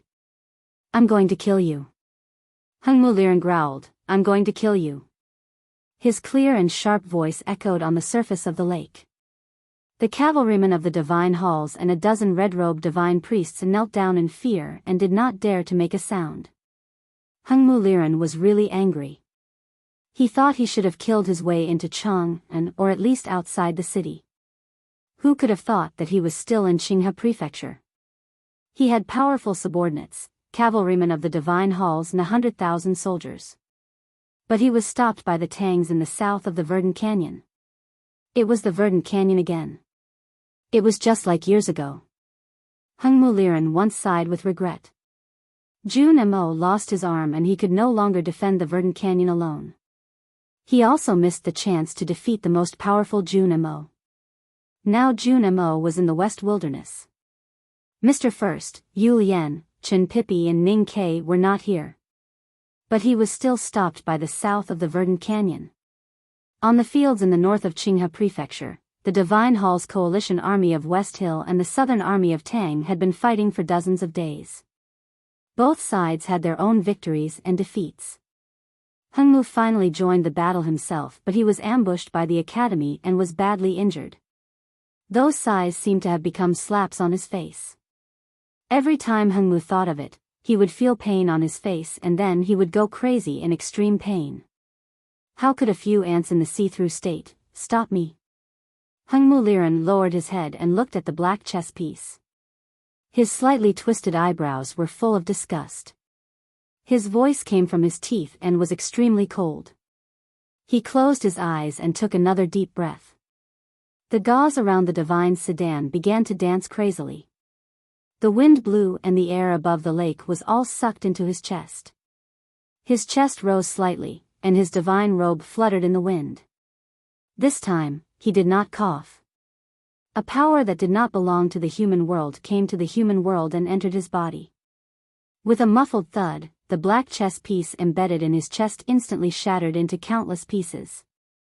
He opened his eyes and looked in the direction of the Verdant Canyon. There was only killing intent in his eyes.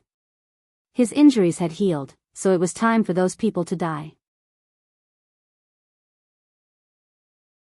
Ever since the rebellion in Qinghe County, the Verdant Canyon had become the Real National Gate for the Tang Empire and the Academy.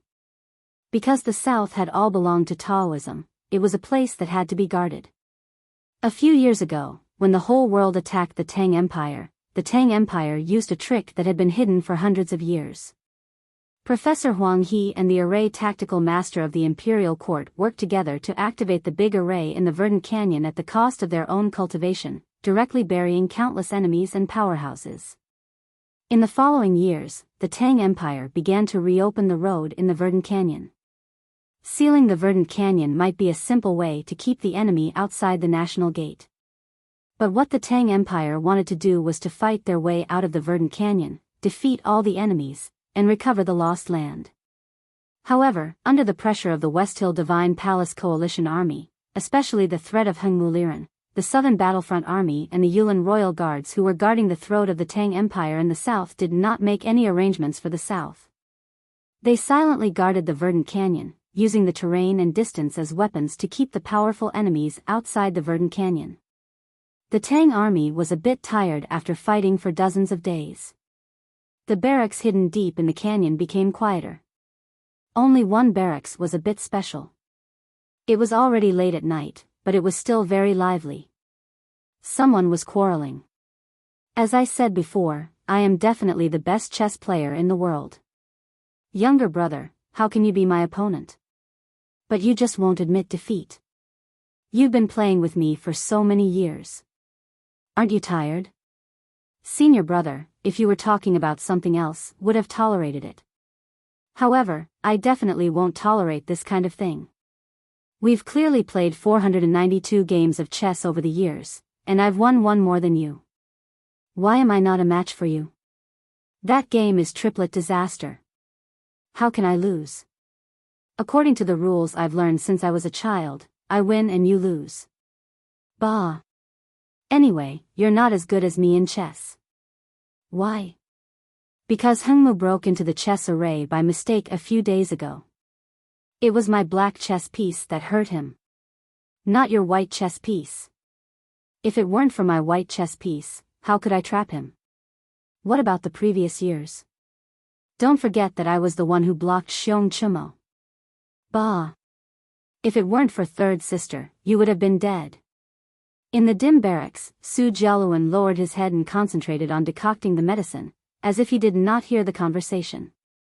He was tired of listening to these people quarreling these days. The fifth brother of the academy, Song Qian, looked at the stubborn eighth brother and could not control his anger. Unexpectedly, there were two more angry voices coming from the side. Beigong Weiyang raised his bandaged hand, as if he was showing off or demonstrating. He shouted, "If it weren't for me blocking the cavalrymen of Divine Hall, your stupid array would have been broken. How could you trap Hengmu? And me? Don't forget me." Shiman Buhua also raised his bandaged hand to remind them. Then he looked at the fifth brother and the eighth brother and sneered, "Don't forget that this is the second time we've guarded the Verdant Canyon. In terms of rank, you're ahead of us. In terms of contribution, don't even think about being ahead of us." No one would listen to him, especially when he said it so harshly that it aroused the competitiveness of the senior brothers. For a moment, the barracks was filled with spittle and dirty words. It was so noisy. All right. Stop quarreling. Take your medicine first." Wang Qi walked over and stopped the four from continuing to be childish. Only when the lights were brighter could they see clearly that the four of them were lying on the bed, their bodies wrapped in bandages. The smell of medicine and blood was everywhere. It was unknown how severe their injuries were, but it was obvious that they no longer had the strength to fight. After drinking the smelly medicine made by the junior brother, the room became much quieter. After a long time, Beigong Weiyang suddenly asked, "11th, can your poison stop Hengmu?" It was quiet again for a long time. Wang Qi shook his head. "I've never heard that a grand cultivator who had surpassed the 5 states could be poisoned to death."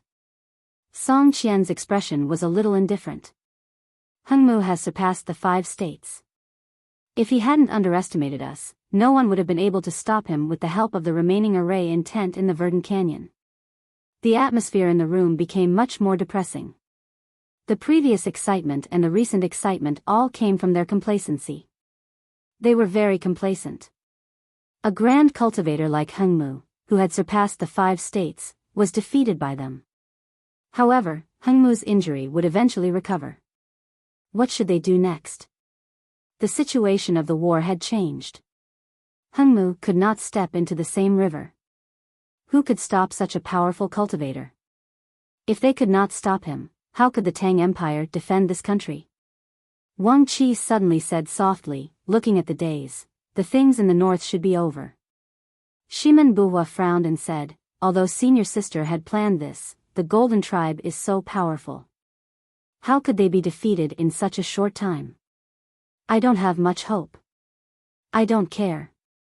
Beigong Weiyang was a little annoyed and said, "For useless cripples in 11th, the flower addict. How can we fight them? If Ning Ke doesn't come, I won't care anymore." Wang Qi was a little unhappy and said, "The flower addict is a woman. Senior brother, don't talk nonsense." Shiman Buhua was a little unhappy and said, "How can you throw everything to youngest brother?" Beigong Weiyang covered his head with the quilt and said in a low voice, "I want to throw it to eldest brother, second brother, and third sister, but they have to come. Anyway, I can't beat Hengmu." The oil lamp dimmed again because of this sentence. In the ambush of the Verdant Canyon, the 4 disciples of the academy had used all their skills and used the array intent left by their predecessors. They had all the advantages, but they could only hurt Hengmu and were seriously injured. If Hengmu did not underestimate them, if they did not have those conditions, they could not think of any way to defeat him. Every time they thought of the scene where Hengmu broke the array by force with his majestic power, they would be silent and vigilant. Then they would feel uneasy and fearful. Su Jialuan finished the second batch of medicine and walked to the bedside. He gently pulled the corner of the quilt. The little attendant had become a real young man with delicate features. Beigong Weiyang lifted the quilt and was a little annoyed. He said, "What's the use of drinking medicine every day? What's the use of not drinking medicine?" Su Jialuan looked at him and said seriously, "Young master said that if nothing works, then do you still do it or not? Of course you still have to do it, because it's only possible if you do it. It's impossible if you don't do it." The room suddenly became quiet. The previously oppressive and even somewhat despairing atmosphere was immediately diluted by these words. With the help of Wang Qi, Beigong Weiyang sat up with difficulty. He took the bowl of medicine and gulped it down. Song Qian and the other two also drank the medicine as fast as they could. They had to recover as soon as possible. Even if they could not beat Hengmu, they had to use more strength to make Hengmu use more strength. In the early morning, the mist gradually dissipated and the morning light shone on the verdant canyon. A horse came from the north. In the quiet valley, the sound of hooves was very clear. The Tang soldiers on duty at night peeped out from behind the seemingly simple but actually strong arrow mounds. They did not draw their bows vigilantly, because they could see clearly that the horse came from the north. The horse was in black, and the people were also dressed in black. They were Ning Ke and the big black horse. Ning Ke's black academy uniform was full of dust. The big black horse's fat, which had been raised in the quagmire for several years, quickly disappeared in the galloping of thousands of miles. Now it looked especially strong and tired. From the city of Wei to the verdant canyon, thousands of miles away, he and the big black horse did not really rest.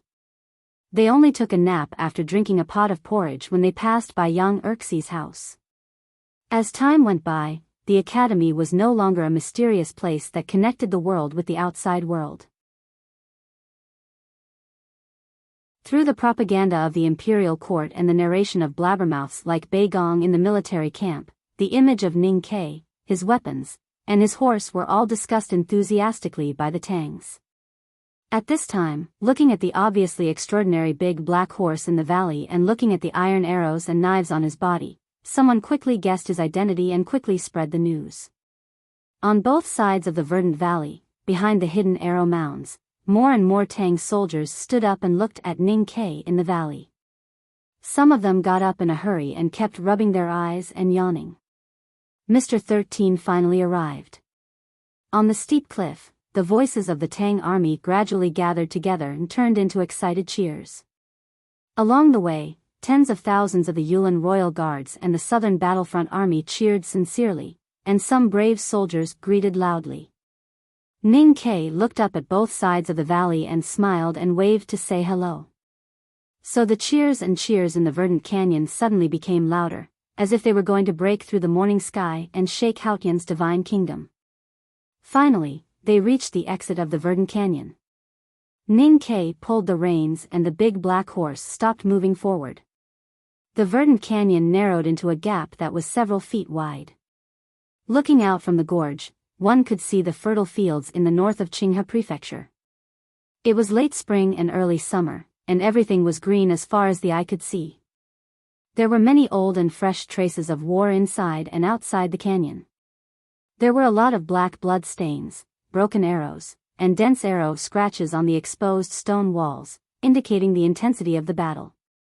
This was the gate of the Tang Empire. The war a few years ago and the war this year, the battlefield that determined the safety of Chang'an, had always been here, in the verdant canyon. Ning Ke had entered the verdant canyon several times, and today he came again.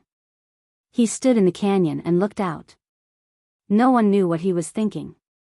Wang Jinglu appeared beside him and looked to the south with him. Wang Jinglu looked very serious and did not try to hide the killing intent in his eyes. "You must kill Hengmu." Ning Ke was silent for a moment and then said, "Of course." After being driven out of Chang'an by Master Yen Sei and joining the army to follow Su Shi, Wang Jinglu had lost a lot of weight. Now he was even thinner and looked like a withered branch, which surprised Ning Quebec. "You have already broken the threshold of the knowing destiny state." "Why?" Wang Jinglu thought of the massacre in Qinghe Prefecture that night. He thought of the brave young men from the clans he had worked hard to gather, but before they had time to mature, they became fruits falling from the branches and smashed into pieces.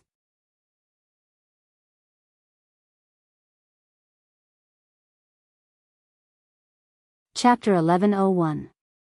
Wang Jinglu said, "Though he's powerful, I can help you locate him. Just like what we've discussed before, you can shoot him. If you can't kill him with one arrow, shoot a few more." Ning Ke shook his head and said, "You'll die." I'm not afraid of death. I should have died when Master Yen Sei wrote the Well Talisman in Chang'an. I should have died when Xiong Chumo killed General Su Shi. I should have died when the entire Qinghe prefecture was bathed in blood that night.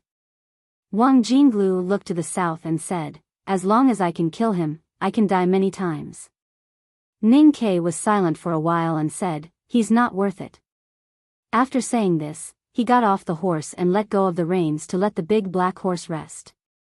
Then he followed Wang Jinglu to a military post deep in the side of the gorge. Walking into the barracks, before he had the time to greet his 5 senior brothers, he was greeted by a burst of mournful cries. Beigong Weiyang pointed at him with a trembling finger. His lips were also trembling. He cried in grief and anger, "Why did you come so late? Why did you come so late?" It was painful to cry without a voice. He said it so clearly, but there were no tears on his face. Of course, he was faking it. Ning Ke said angrily, "My butt almost split into 2 halves, and you think it's not fast enough?" Beigong Weiyang was seen through by him, but he was not embarrassed at all. He scolded angrily, "You guys who only know how to fight, just play in the north and west. Most importantly, you leave this place to us scholars. You're so shameless. Anyway, I don't care. We've suffered a great loss. You have to avenge us." Ning Ke looked at his 4 senior brothers who were seriously injured in bed and said helplessly, "How do you want to avenge us?" Before Beigong said anything, 5th brother Song Qian said coldly, "Of course we have to kill him." Ning Ke glanced at Wang Jinglu subconsciously and asked confusedly, "The military summary I received said that my senior brothers performed well on the battlefield and successfully killed Hengmu. Why do I feel that you guys suffered a loss?" Beigong Weiyang said angrily, "You and 3rd sister were the ones who designed the array and the plan. Don't you know the details? But even so, we didn't manage to kill him. Instead, we were beaten into a pig's head. No matter how you look at it, it's a disgrace to the academy. Of course, we suffered a great loss. Little brother, you must get back at us." Ning Ke took the ginseng soup from Wang Qi and drank it in one gulp. Suddenly, he felt much more energetic. He took the hot towel from Su Jiaoluan and wiped his face. He looked at the crowd and asked, "Wang Jinglu said that he wanted to kill him, and now senior brothers also say that they want to kill him. Of course, we will kill him, but why are you so obsessed with him? Moreover, it's fine to kill him, but you also said that he's not easy to kill. What are you trying to say?"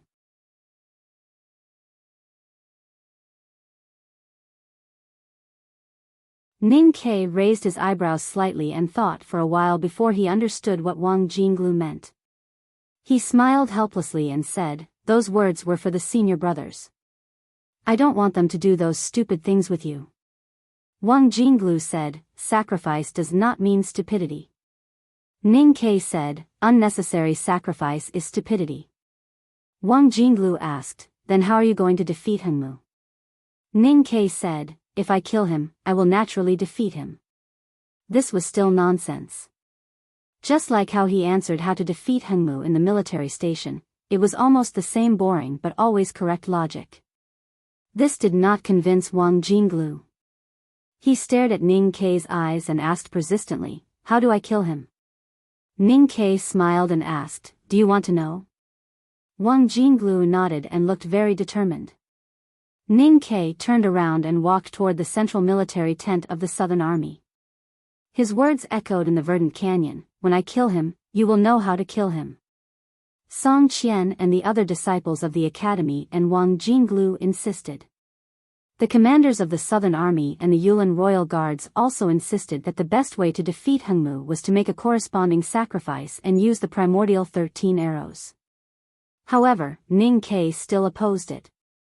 When others opposed his opinion, he would continue to oppose it.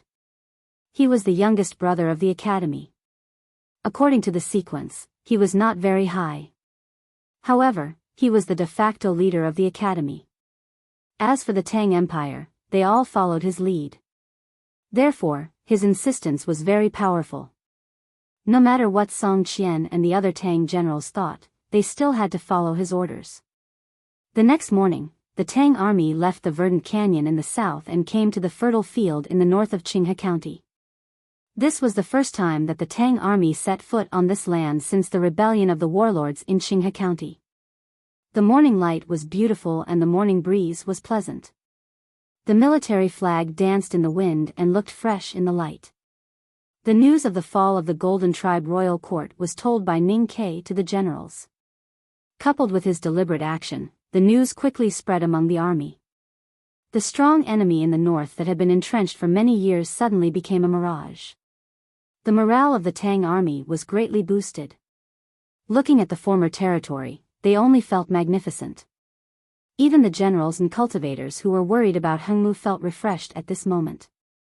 It was not because they saw the legendary scenery, but because they came to this beautiful scenery. The Tangs would eventually take back what belonged to them. Walking out of the verdant canyon was the first step in this process. All they needed to do was to be more stable. The 40,000 cavalrymen of the Southern Battlefront Army and the Yulin Royal Guards, together with a larger number of experienced infantry, formed a mighty army. They swarmed out of the verdant canyon and spread across the fields toward the south. They did not encounter any strong resistance along the way. The armed forces of the warlords hiding in the towns and villages melted like ice under the sun in front of the Tang army. They could not even slow down the Tang army southward, let alone stop them. The rumored beautiful bridges, rivers, and gardens in spring appeared in front of the 100,000 Tang soldiers.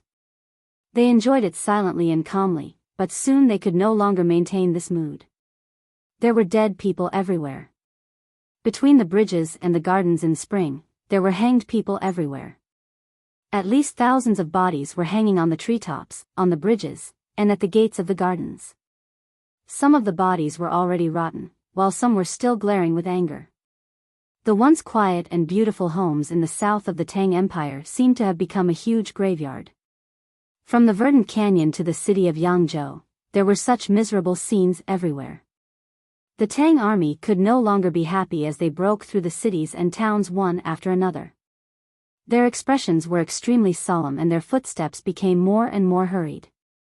They knew very well that the dead hanging in Qinghe County must be their compatriots. Yes, Qinghe County had betrayed the Tang Empire a few years ago, but there were still many people living here who cherished Cheng and, especially those young people. As long as they cherished the Tang Empire, they were Tangs and compatriots. The Tang army marched silently and hurried south. They did not release the hanged dead, nor did they pay more attention to them. There was no mourning ceremony, because they knew that they had to reach the city of Yangzhou as soon as possible and drive the Westhill Divine Palace and the South Jin Kingdom out of this territory. Only then could they truly comfort the dead. It was another early morning. The Tang army appeared at the foot of the city of Yangzhou. Countless military flags fluttered in the morning wind. The war horses neighed softly and the blades were unsheathed. A murderous aura rushed toward the ancient city. The city of Yangzhou was in chaos. When the Tang army left the verdant canyon, the warlords and bigwigs of the Westhill Divine Palace had received the news. But no one had expected that the Tang army would come so quickly. Yangzhou was a big city. Even compared to the entire Tang Empire, it could be ranked in the top 5. It was extremely difficult to conquer.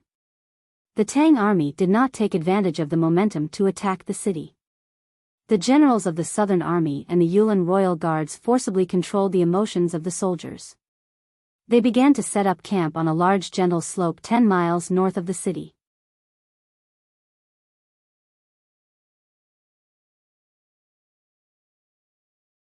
Chapter 1102. Yesterday, I mentioned that I might have to take a day off to think about it. That's right, there was no update today. Due to his health, he hadn't written much in the past half a year.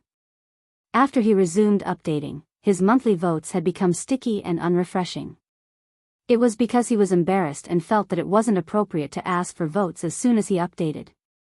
But today was great, there was no update today.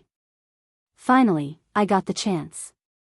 I strongly, seriously, and sincerely call for everyone to vote for Shogun. There weren't many chances to vote for the Nighthawk. Time waits for no man. Once lost, never come again. Tonight, we need everyone's monthly tickets. Everyone needs to vote for General Knight too. Let us be one. Monthly votes. Thank you.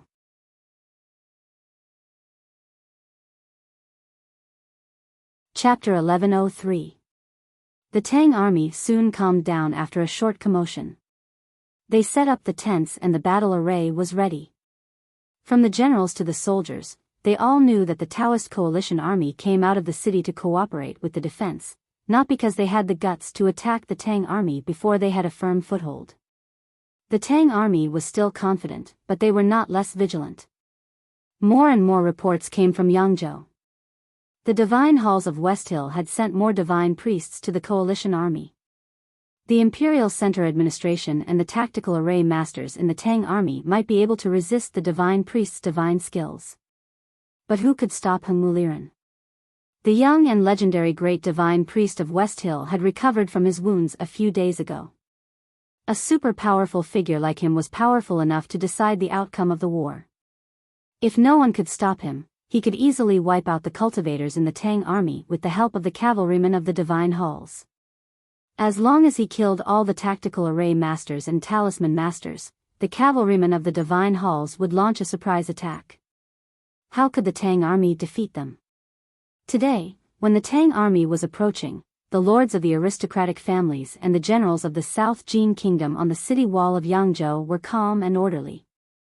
Obviously, they knew that as long as Heng Muliran was here, the coalition army would never lose and Yangzhou would never fall. Then there was nothing to worry about. In front of the central tent of the Tang army, dozens of cavalrymen were standing on the meadow and looking at the direction of Yangzhou. In fact, those generals were all looking at Ning Quebec. It seemed that the key to the war was the battle between him and Heng Mu. Nobody believed that Ning Ke could kill Heng Muliran. Even though he was Mr. 13 of the academy and had an unimaginably high position in the hearts of the Tang army and people, the killer was Heng Muliran, the son of Haotian. They only hoped that Ning Ke could defeat or even stall Heng Muliran, so that Heng Muliran would not affect the battle before the Tang cavalry was sure of the victory. Ning Ke seemed to be unaware of their gazes. He quietly looked at the city of Yangzhou, the fields outside the city, the official road between the fields, and the green trees on both sides of the road. Perhaps it was because Heng Muliran did not want his view to be obstructed. The corpses of the followers of the new stream and the young people who were loyal to the old Tang were not hung in the fields. Because of the war and the purge, the farmers were not in the mood to farm, so the fields were abandoned. There were no seedlings in front of the city of Yangzhou, only weeds and wildflowers. Ning Ke could not remember if it was late spring or early summer. Looking at the flowers in the smoke and feeling the wild prosperity, he suddenly thought of a saying. Fireworks in Yangzhou in March. He murmured. Song Qian and the others were severely injured by Heng Muliran. They could not stand up no matter how much medicine they took. They were left in the verdant canyon to recover. Wang Qi was the only disciple of the academy who followed Ning Ke to the battlefield today. Wang Qi shook his head and said, "The flowering season is already the 5th month." Ning Ke recalled that it was snowing when he left Chang'an. Time passed too fast. He could not help but sigh and said, "I don't have the energy to remember these things." Time was the most important thing. But he had to go to the wilderness in the north and the Qinghe River in the south. He had to kill many difficult people and make many difficult decisions. Those things seemed to be more important than time. 11th brother, I'll go first. Ning Ke said to Wang Qi. Wang Qi looked at him worriedly and said, "Don't force yourself if you can't succeed." Ning Ke smiled and lifted the reins. The big black horse slowly lifted its hooves and trod on the fertile fields. Along the way, the weeds were bent and the wildflowers were broken. It was heading toward the city of Yangzhou. A single rider arrived at Yangzhou city, attracting dozens of sparse arrows. The big black horse looked at the enemies on the city wall with an indifferent expression. It probably thought it was boring. Ning Kai did not dodge and watched the arrows fall on the field in front. Someone looked at the handsome black horse and the man dressed in a black academy uniform on its back and finally remembered the descriptions in the rumors. He immediately lost his head in panic and shouted loudly. Ning Kai. Mr. 13. The academy is here. Recognizing Ning Kai, the people on the city wall of Yangzhou were in an uproar. There were people moving everywhere and the sound of heavy shields moving was deafening. The prideful red-robed clerics instantly paled. They waved their arms and screamed, "Quickly report this to the divine seat." Bai Haixin had died in front of the verdant canyon a few years ago. The current commander-in-chief of the South Jin Kingdom was his brother-in-law, Dong Wei. Dong Wei, who was usually calm and confident in front of his subordinates, had already hidden behind 3 layers of shields. Looking at the iron bow on Ning Kai's shoulder, his body trembled uncontrollably, and his voice trembled violently. Mr. 13, please wait. The great divine priest will be here soon. The entire human world knew how powerful and terrifying Ning Kai was. Just like how the Tangs were worried about Hengmu Liren, Ning Kai's name was also a terrifying deterrent to the enemies of the Tang Empire. Fortunately, the iron bow was resting on his shoulder quietly. Otherwise, Dong Wei and the priests in red would not even dare to shout. Even if they could shout, they would not shout for a fight. They would just say that the great divine priest would be here soon and that they should wait for a moment. For the people in the human world, powerful cultivators like Ning Kai and Hengmu were no different from immortals. Since there was going to be a fight between immortals today, why would they, as immortals, bring about their own destruction? The news that Ning Kai had arrived at the city of Yangzhou reached Hengmu Liren's ears in the shortest time possible. His innocent face revealed a sincere smile and he said with relief, "Finally, you are here." A priest was reporting the latest military intelligence to the divine halls in a low voice. He told the divine halls of West Hill about the collapse of the Golden Tribe royal court and how Ning Kai defeated 10,000 cavalries in the city of Wei with 1 arrow. Then he begged the great divine priest with a trembling voice not to underestimate the enemy. Hengmu Liren laughed innocently and satisfyingly. He murmured, "So what if he is powerful? He is just a mortal after all, while I am the real son of God." Yes, he thought that he was the real son of West Hill and Long Qing was not qualified to be mentioned in the same breath with him. If it were not for Long Qing's silence, he would have made Long Qing the only one in the world. "Ning Kai, I will meet you outside the city." Hengmu Liren looked to the north and said slowly. His childish voice condensed into a beam and stirred up the layers of gauze in front of the sedan. It flew over 10 miles and exploded in the fields outside the city like thunder in spring. Boom! Many soldiers on the city of Yangzhou almost fainted because of the thunder. They managed to hold their bodies and not fall down. When they came to their senses, they were all cheering. The great divine priest's casual words were like the power of heaven. His state was way beyond the human realm. No matter how powerful Mr. 13 from the academy was, how could he defeat the great divine priest? Ning Kai lowered his head and looked at the wild flowers in the fields calmly. The big black horse lowered its head and chewed on a wild flower. It did not taste good and spat it out, as if it did not hear the thunder at all. "Meet me outside the city." He looked up at the city of Yangzhou and said, "I am the owner of this place. I can meet you however I want." He did not use the Great Spirit on purpose. He just said it normally, so his words were not as powerful as Hengmu Liren's. But he knew that Hengmu Liren could hear him. After that, he took out a handful of meatballs and stuffed them into the big black horse's mouth. The big black horse did not dare to disobey. It chewed the meatballs with a bitter face and swallowed them as fast as it could. Then it lowered its head and chewed on the grass with dew on it so that it would not be affected by the smell. The meatballs were concocted by Wang Qi. They were very effective but tasteless. Ning Kai also ate a handful of meatballs. He looked at the cavalrymen of the divine halls of West Hill and the South Jin Kingdom below the city of Yangzhou. He stroked the big black horse's hair and said, "You came from the Southern Battlefront Army and left the military ministry because I chose you outside the academy. You should be a warhorse no matter how I look at it." The big black horse nodded in agreement. He said, "You and I have been to many places and fought against many enemies. But in fact, we have never been to a real battlefield. I came from a cavalryman and you came from a warhorse. Don't you feel regretful?"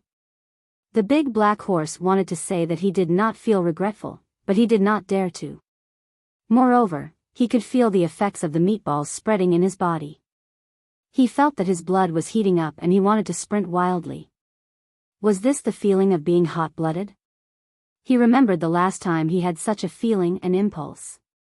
It was many years ago when he saw the coquettish and beautiful big white mare in the left king's palace racing competition in the wilderness. The big black horse's breathing became rough and rapid, and it kept breathing out hot air. Ning Kai untied the iron bow and casually pulled it to the fullest. He aimed in the direction of Yangzhou city. There were countless pairs of eyes watching him from above and below the city walls. Even if it was the slightest movement, at least half of them were probably staring at his shoulder, at the dark iron bow. When he pulled the iron bow and aimed at Yangzhou city, there was a sudden uproar and countless screams of panic. The leaders of the clans and the generals of the coalition army knew the terror of the primordial 13 arrows the best. They were the most vigilant and watched closely. Therefore, they reacted the fastest. Countless swishing sounds could be heard. Countless people hugged their heads and squatted down. They looked like weeds that had been blown down by the wind. Of course, the weeds were not strong.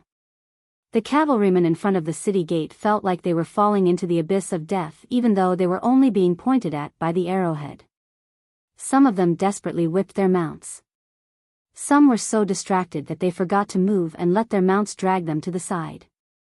In a short period of time, there was a large empty space.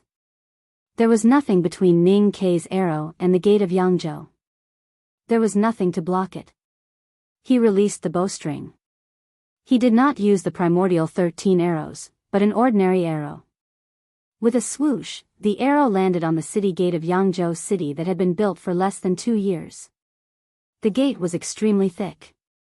The sharp arrowhead penetrated half a foot into the gate, but it still could not penetrate it. The arrow seemed to have lost its momentum and stopped moving forward. It began to vibrate violently. The tail of the arrow rubbed against the air at a high speed, producing a dull and frightening buzzing sound. Buzz, the arrow pierced deeply into the thick city gate. As it vibrated at such a terrifying speed, the place where it touched began to soften. In the next moment, there was even a thin crack. At the moment when the arrow fell on the city gate, Ning Kai moved. An arrogant neigh tore through the quiet sky outside Yangzhou city. The big black horse did not stand on its hind legs. It lowered its head and stomped its hind hooves on the ground.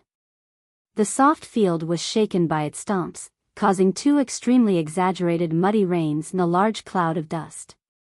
The muddy rain and dust continued to rise, covering the eyes of the Tang army. When the dust settled and they looked at the field again, they found that the big black horse was already 1,000 feet away. 1,000 feet away in an instant. What a terrifying speed! Looking at the straight line of dust in the field and the big black horse sprinting at the front like lightning, everyone was silent. Yangzhou city was close. A cavalry commander of the West Hill Divine Hall shouted and tried to stop it with a talisman knife in his hand. Ning Kai did not even look at him, and neither did the big black horse. The shout turned into a scream. The cavalry commander was shaken into the sky. Blood gushed out from his neck and the depths of his armor. It was a rain of blood. Yangzhou city was closer. A sword master from the South Jin Kingdom pulled out his sword and wanted to launch a sneak attack. Although he was not a disciple of the sword Garrett, he had learned some sword style from the sword Garrett. He was particular about a foot in front of the body, so he held his sword tightly. He wanted to use his sword at the most powerful moment. The big black horse crashed into his body. The sword master from the South Jin Kingdom did not have time to draw his sword because the big black horse was too fast. It was so fast that it was beyond his imagination and all his calculations. It was even several times faster than his sword. A foot in front of the body? His sword was knocked back by the big black horse just as he was unsheathed. With a swish, the sword master from the South Jin Kingdom's body was cut in half.